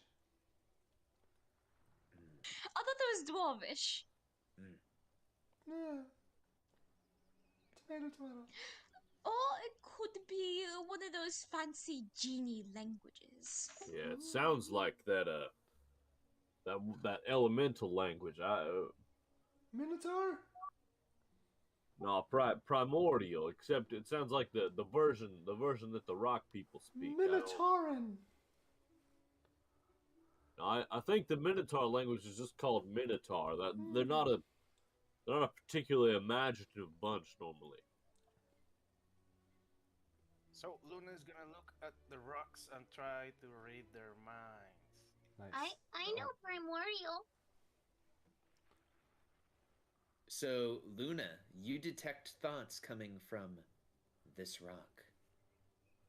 Hey, it's that rock over there. Don't step on it. No, I think we're supposed to not step on it. All right, then I'll just jump to this one. That's what I'm saying. And go around it. Okay, you go around the rock, and Luna, you detect thoughts of someone going, "I'm in the water. It feels good on my rock skin. I'm having a good day." Now, Prince Popolo, do you just hop on top of the rock that is thinking or not thinking? Not thinking. Okay.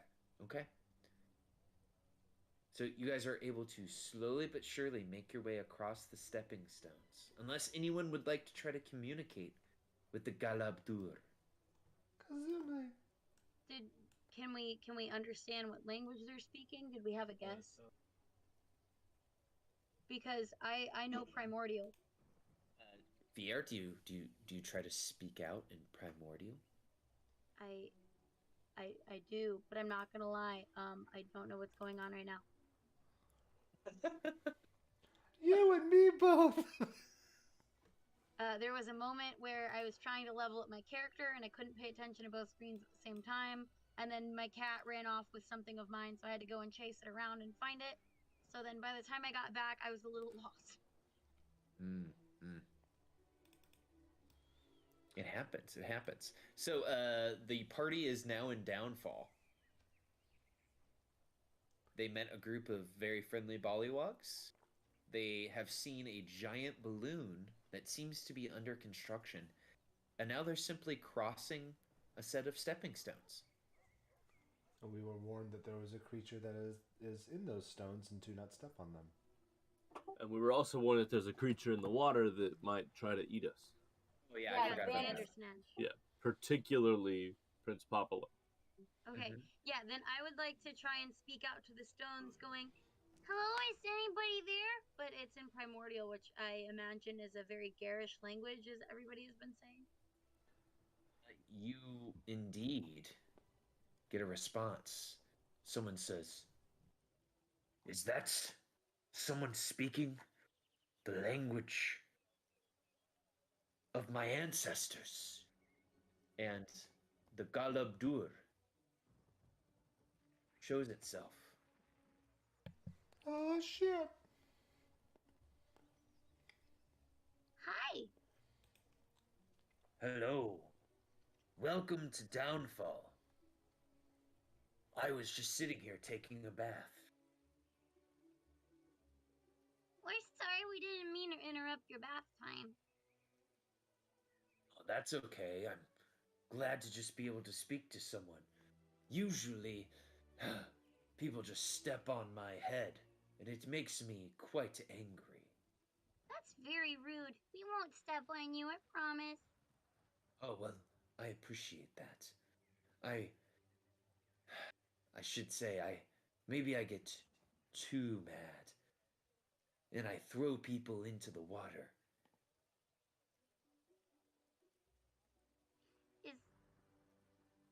You're not gonna... Is it okay if we pass by with... Yeah, can we just go by and we all go on our merry way then? Absolutely. I am not trying to keep anyone from going by. This is just my favorite spot. Oh. Fia, Oh, make Jesus sure you Christ. ask if it's seen the Brady Bunch.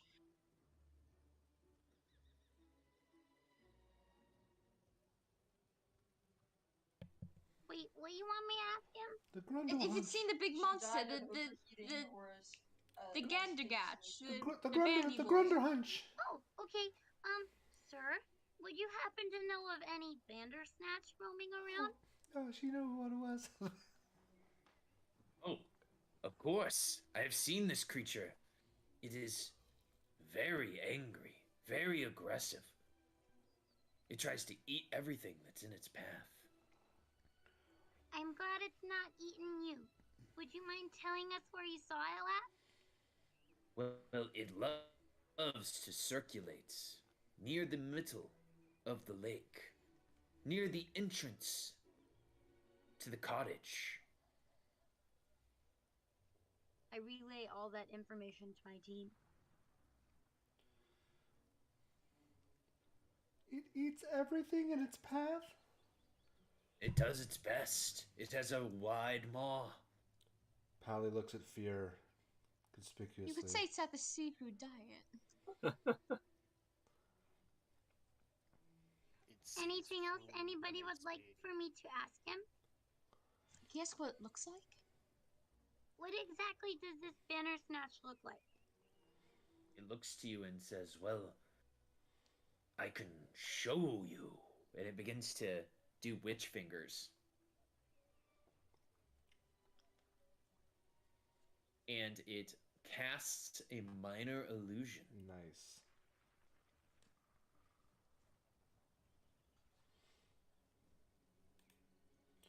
Aw, kitty.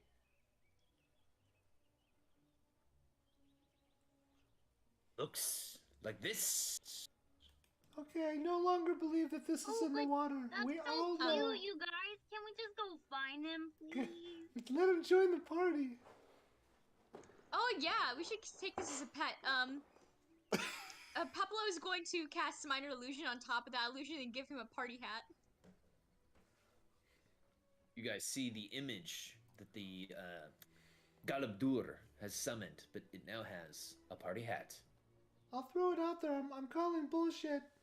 No cat likes water. There's no way that this thing is in the water. If we wanted to befriend such a creature, how do you think we should go about doing that?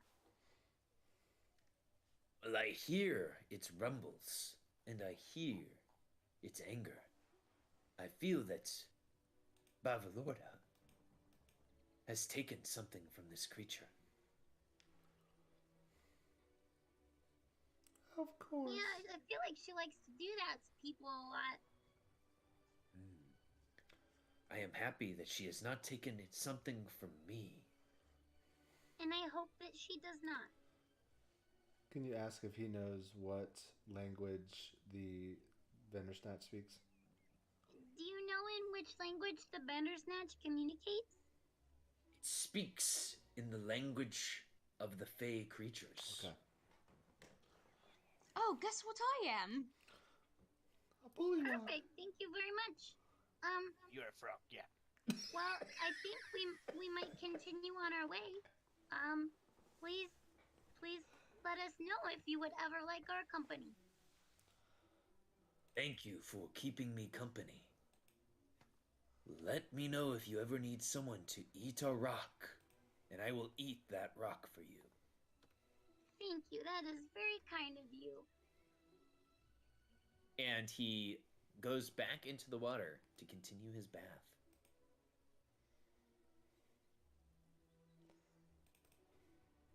What a nice rock. Which one was it? I forget now. Oh my goodness, I'm gonna ruin this. What was the rock creature's name? He did not have a name. He is the type of creature that their species has evolved past needing names. Oh, what do they call it then? What's the race or the creature name? Oh, Galabdur. Galabdur. It's literally Caleb, but instead of a C, it's a G. Ah, I got you.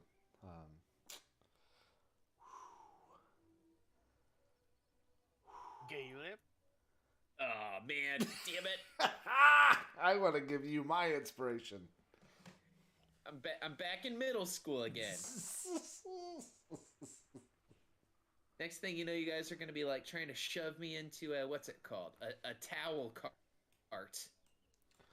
Oh, I would never do that. Thank you. So with your you guys clothes are still able on. with. Oh, that fucking happened one time. Caleb, I went to your high school. Oh man, I know who you are.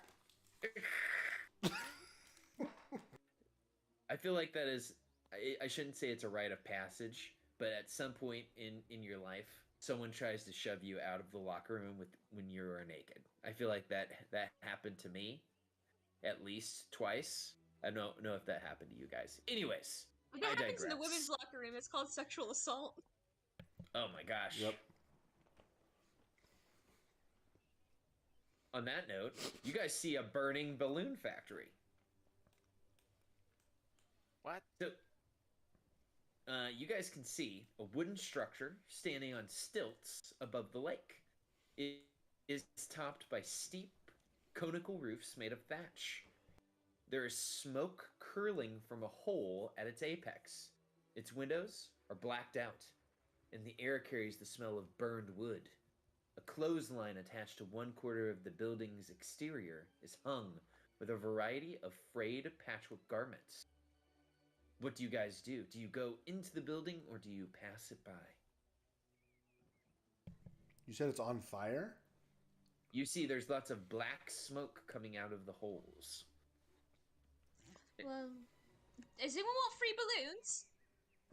I mean, does it seem like that's supposed to happen? Give me an insight check.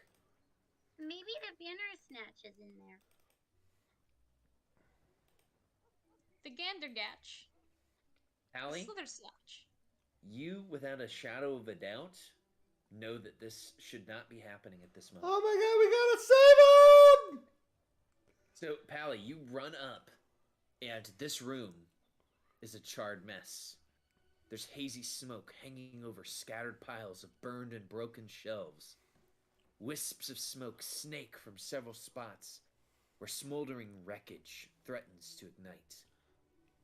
You see this bullywog. He runs around with a bucket of water, with haste, spilling it everywhere.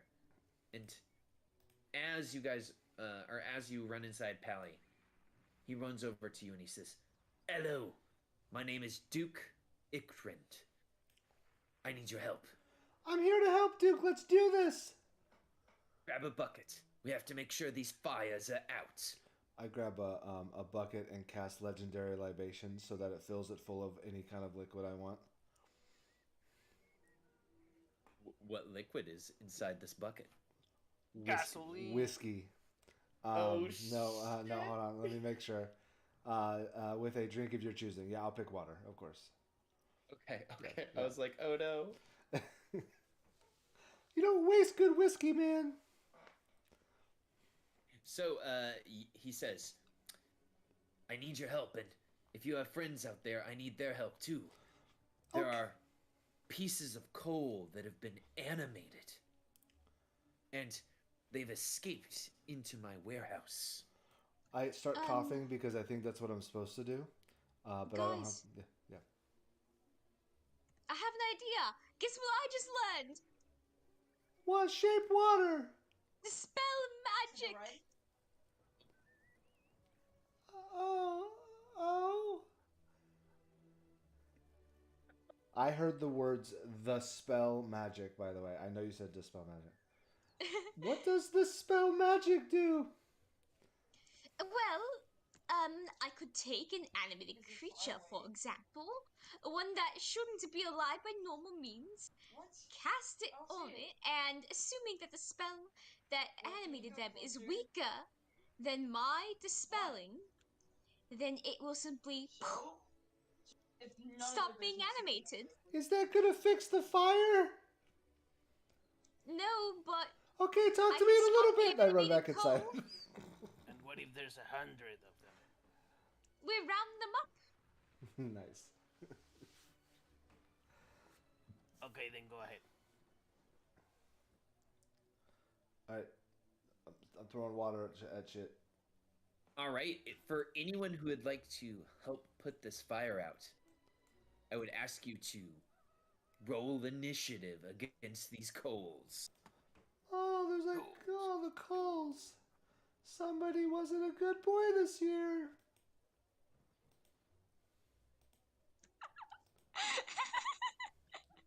Do they have like a little orange eye? Yeah. Do you guys want to see what these coals are? Yeah. Oh, they're cute. That's adorable. Pokemons. Yes, they are. They are Pokemons. I don't know what that is, nerd. Okay, nerd. I thought you were gonna say, "Kayla, you better be careful, otherwise you're getting shoved out of this locker room." I would never say that to you, Caleb. I appreciate that. How did? Oh my gosh. Okay. It would be in this locker, not out of the locker room. Oh no. Okay. So we roll for prints there. Who are we missing? Oh, we're missing a Scrack. Scrack, are you gonna help him put the fire out or no? Yeah. Oh, there you are. I imagine him just sitting at the entrance, leaning against the door frame with his arms folded. Well, take care of this eventually. I'll just finish this pipe. I just gotta take a quick drag of this cigarette. All right, we will begin combat with these animated coals. Scrack, you are the first to go.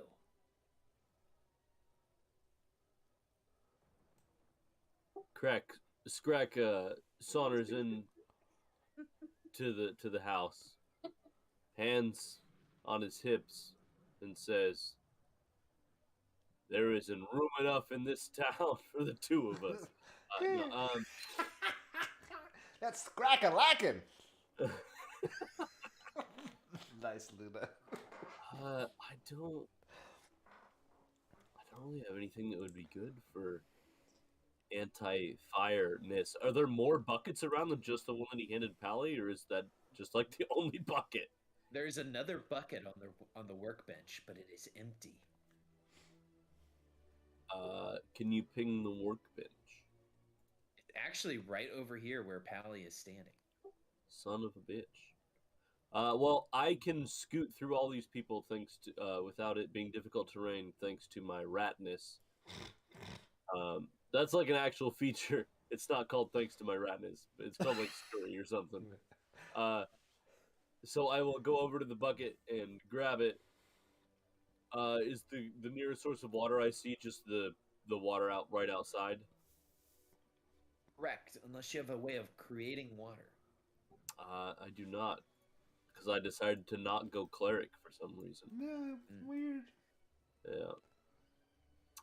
So I will grab a bucket and then run out to the water.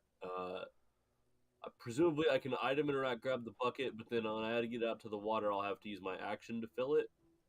Correct, unless you have some type of feature that allows you to use buckets as like a bonus action. I am not a thief subclass rogue, so I do not.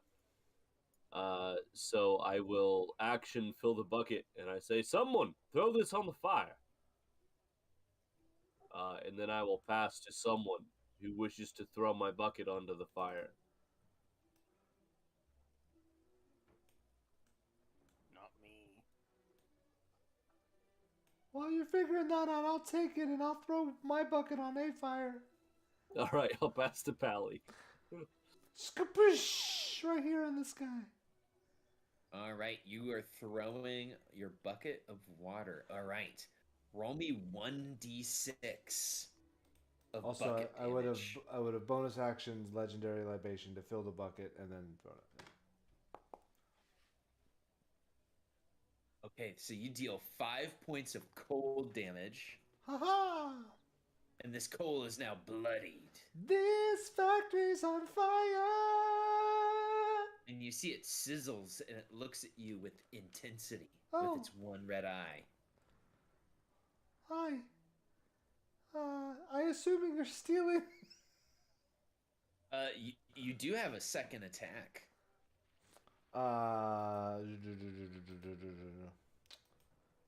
Okay. So question, could I have bonus action before we started, filled the bucket, and then first attack, then actually use my bonus action in this round to refill it and attack? Because otherwise, I don't have water. I will say yes. Okay. Ba-ching! Okay. Pally, how does this coal die? I switch tabs for 1 minute, and I come back, and there's like 12 fucking coals on my screen. I don't know what you're I'm talking sorry. about. As he tosses the second bucket, he also spits downfire. That's the best I have.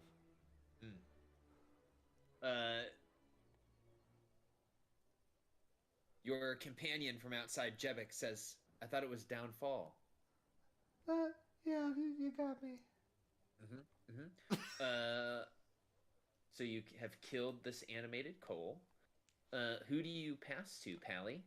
Since it cannot pass. Has anyone decided to take the bucket from Scrag? I don't think so. I know, it's sad. I'm gonna pass to unrestrained animated coal then.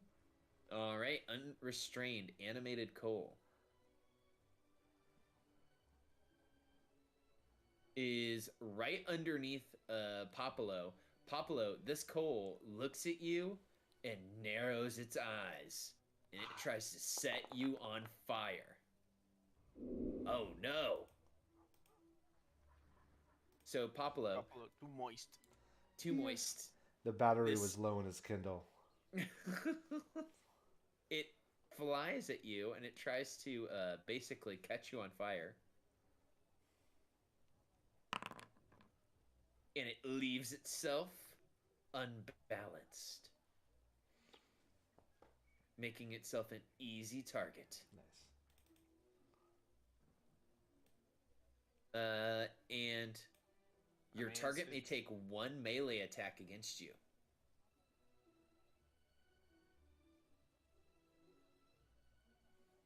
Prince Popolo, would you like to make a melee attack against this creature? Prince Popolo doesn't make melee attacks, so he's not going to do that. I choose not to dirty my hands. He is not going to waste his precious hands on this thing. And also he's afraid it's going to set him on fire. Else, a random enemy may attack you or dash using a reaction. Okay. I will roll a D2, and then either Pally or Fier may attack this coal. All right, Fier, would you like to attack this coal? I can attack that coal.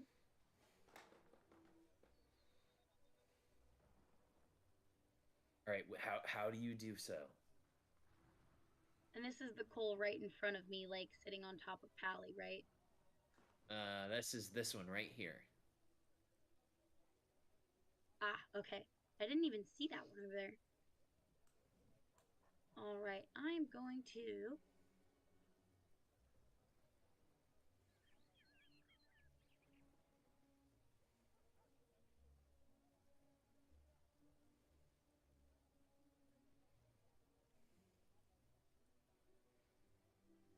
Punch it. Kick it. Stab it. Lick it? No, you shouldn't lick a magical coal. Twist it.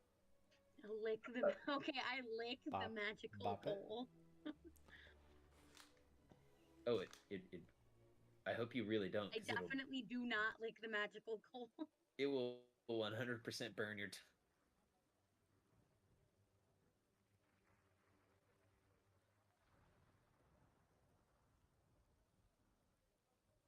Alright, I guess I'm just gonna try and hit it with my dagger. Okay. Give us a stab.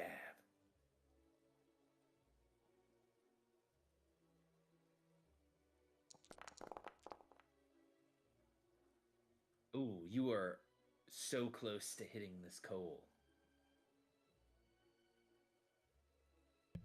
Succeed at a cost. Succeed. Do it. Succeed. Do it. Alright, can I add my Faxpiration die to that? You can. D6, right? Yes, it is. Or wait, you guys are 5th level now. Next session it will become a D8. A 22 will hit. You deal 7 points of damage to this creature. How does it die? Right. I stab it directly in its little coal eye with my dagger, and it just cracks right in half. And it explodes, sending fire everywhere. You stab it, and as it looks at you, you hear it go. I was hoping it'd go like...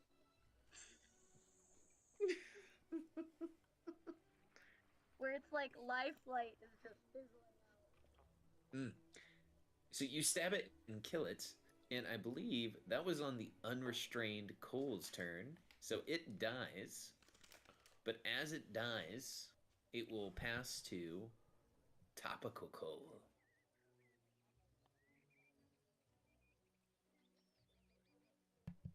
It's the e-news coal. It's the one that's always talking about what's trending. What's trending? Right now, what's trending is it's going to attack Fear. Ah! How dare it? It doesn't have to, you know. Fear, you see this piece of coal walks up the stairs and wings itself at you and tries to set you on fire. It can try all it wants to. So it rolls a 16 to hit.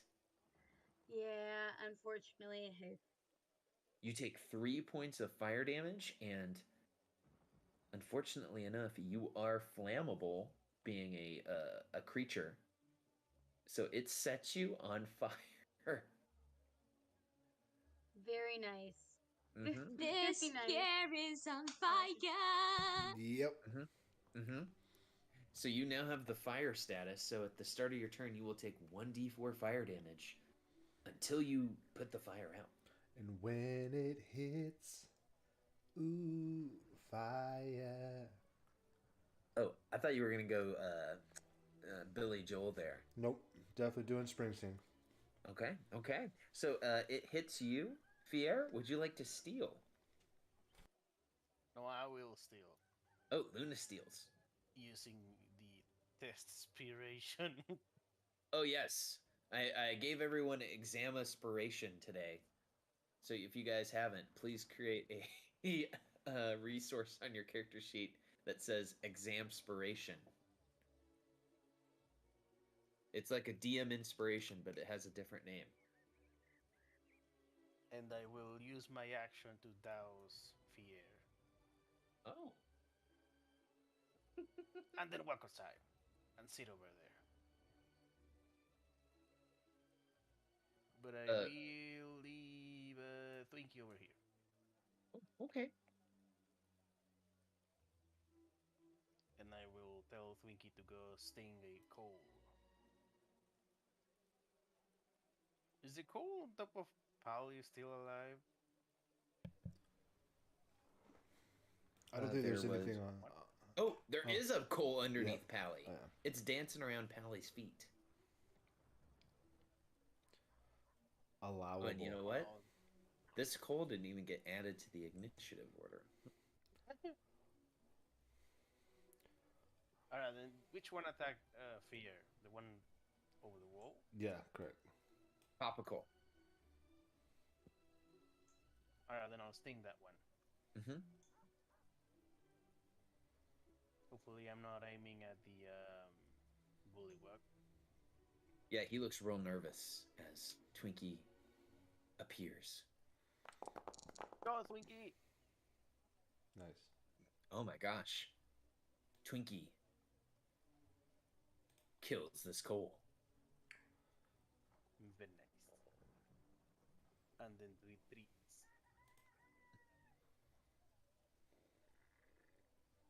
You guys are having a successful fight against this magical coal. Who would have known?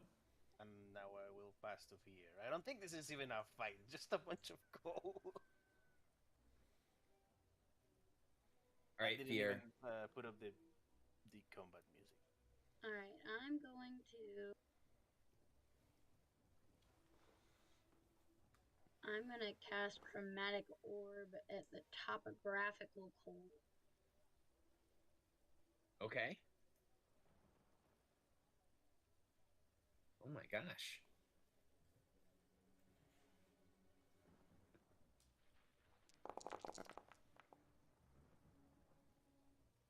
Oof. A 13 will not hit this creature.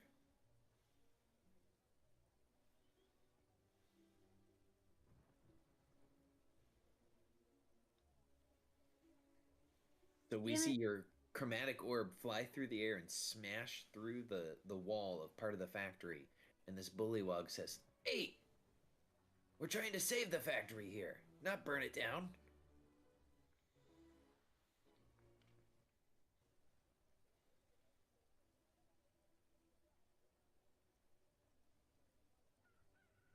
Here, Alright. anything else? I am then going to.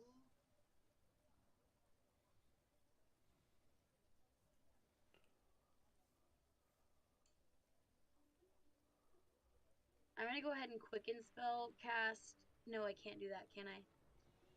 Just kidding. Damn it. Well, I guess I'll go ahead and let's see. I will pass to Prince Popolo, I guess, since I didn't hit anybody. Nobody can steal, right? That is correct. These evil coal can't hurt you guys now. All right. So where is this nearest coal? On me. There's one dancing around Pally's feet, looking like it wants to set him on fire.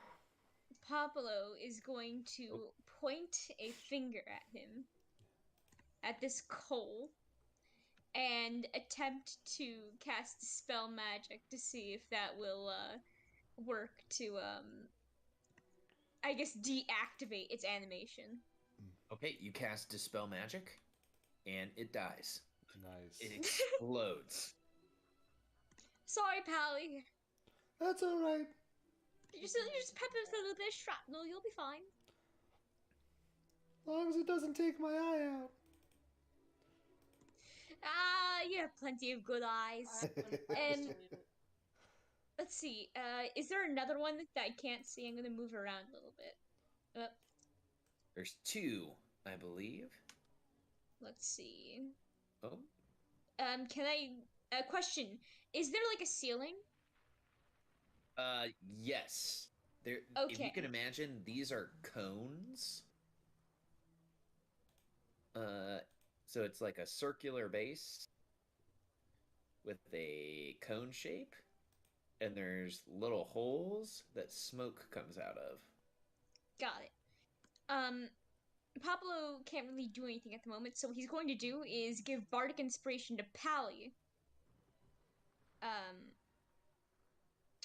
So that Pally can defend better and be a better paladin. Yeah. I should get into map artistry, guys. Look, this is what you guys are fighting on right now. You guys probably can't even just see that because of your vision limits. I don't think so, yeah. Hold on, I'm gonna drop a light on this. Anyways, you pass to the coals. Because they're the only people left. So topographical coal hops up, whoop, and Pally, it's gonna target you.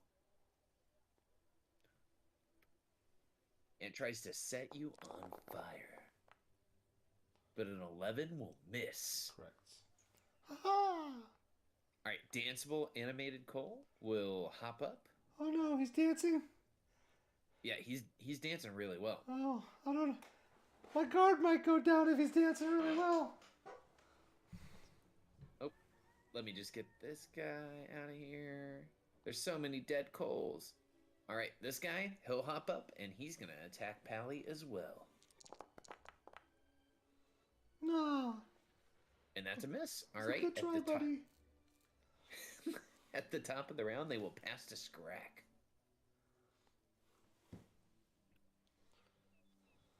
Did anybody take my water? Nope. All right. I will walk in and then throw my water on topographical animated coal. Actually, no, I don't want to end on that spot, so I will move over here and throw it onto danceable animated coal. It looks at you with malice in its heart and give me a 1d6.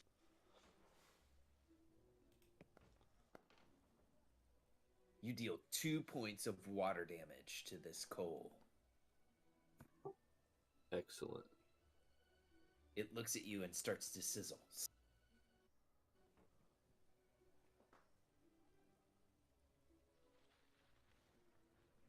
Guys, this water, it's less effective than I'd hoped. You think it'd be super effective? You think their types are conflicting?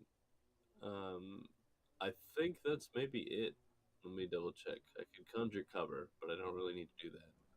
I can recall. That actually might be useful.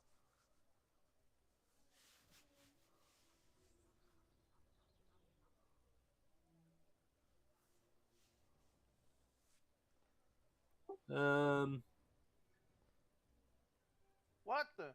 No, that'll be it. I'll be done. That's the thing I drew. That's what you guys are fighting in right now, I should say.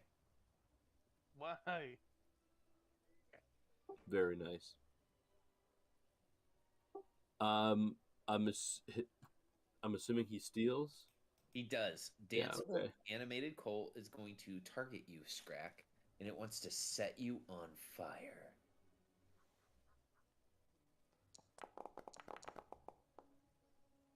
There's a 24 hit.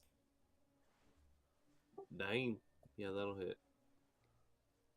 You take 2 points of fire damage, and you are set ablaze.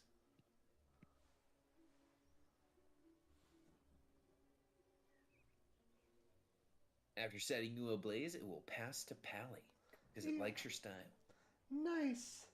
I will bonus action Legendary Libation and throw the bucket at Danceable. Okay, give me 1d6. Okay, Pally, you kill another coal. I'm sorry, you were my favorite. And then I'll just try to hit this guy with the bucket, since I don't have a way to put more water in it. Okay, give me a strength check.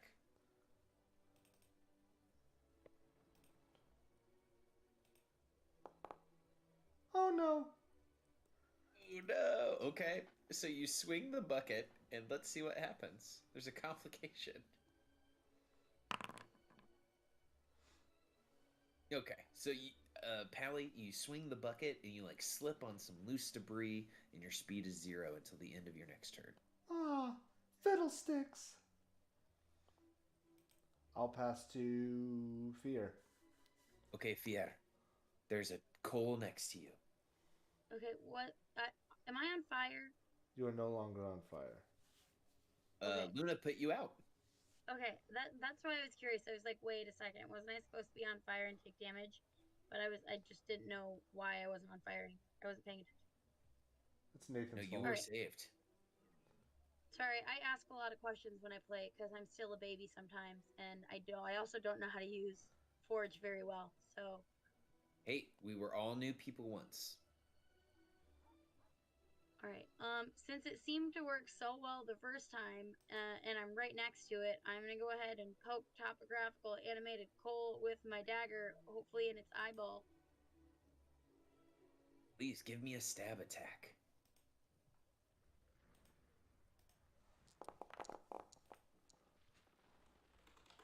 Fear, you are able to stab this coal right in the face and destroy it, ending combat. Yay!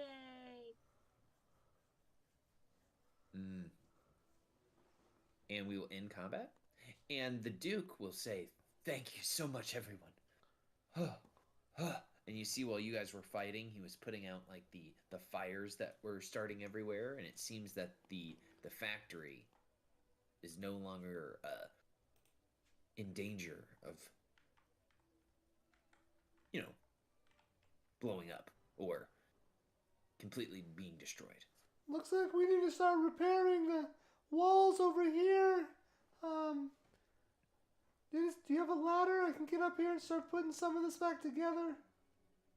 Wait, are you guys like I could just toss you, contractors? Pally.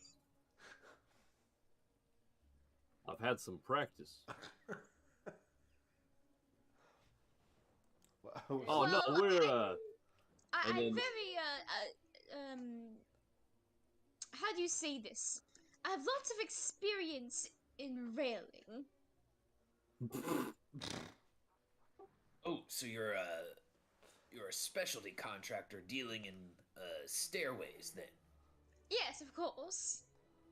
And sometimes getting railed. Oh. Well, how about that? Well, I need to thank you all for your help. Reciprocity. You have done me a great service, and now I will repay you.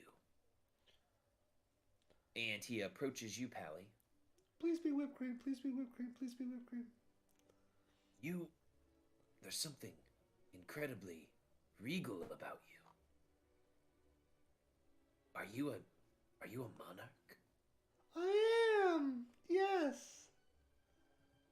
I'm sorry that I didn't see it before. It's just now that I'm outside of the death throes of potentially losing my home and business.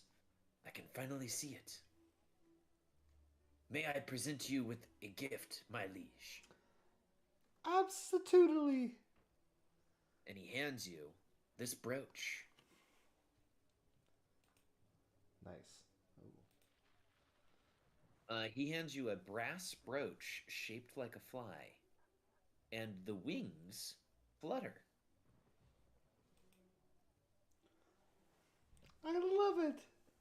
He kneels and he says, "This is a brooch of the Soggy Court. I am a duke, as I mentioned. The king will recognize that brooch as a signal, a significant object that you all are friends of the Soggy Court."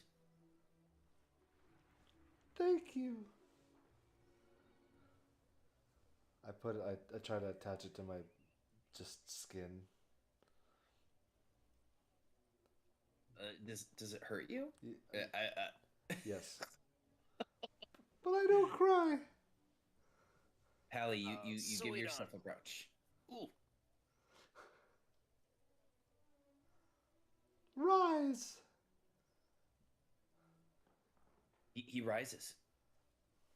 He says, "You all are great heroes. You have saved our balloon factory.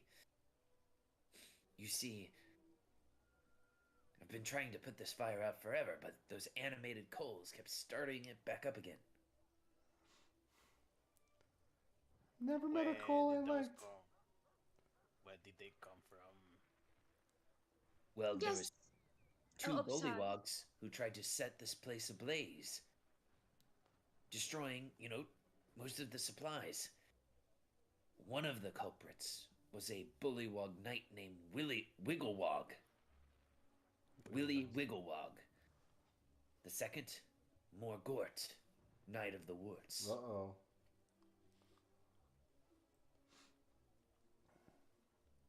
But thankfully, she didn't escape. Oh, where is she? Yes, I've been Oh. meaning to meet this one. We have her in the stockades. And where would that But be? why would she try to set it ablaze? You Well, can she ask tried her. to escape and make us all look like fools. Her and that damned Sir Talavar. Oh. Uh-oh, what is happening here? What it is ain't exactly clear. Anyways, that traitor isn't to be thought about. You all are heroes. If you take the bridge on the other side of my little factory here, you can meet the king. But if you all are here to help, of course, you can help me rebuild if you are skilled contractors. No! Quickly, we need to talk to this, Walt woman. It's true, I don't remember.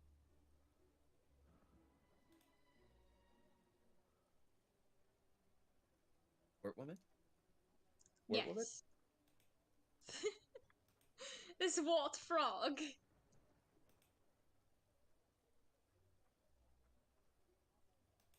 What Not. about? What Well, about her? we need to talk to her.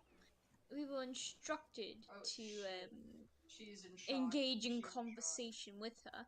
If she's doing this, then there must be something wrong. Oh no! And where are the stockades? The stockades. Oh, give me 1 second, guys.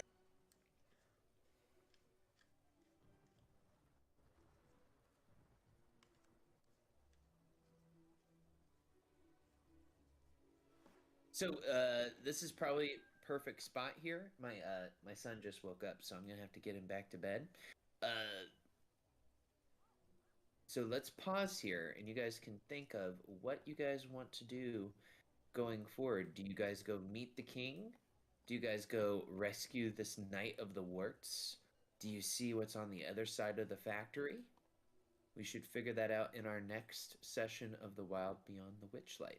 If you guys have any questions for me, please send me a message in Discord. Otherwise, we will have our next session March 4th, 9 p.m. Sounds good.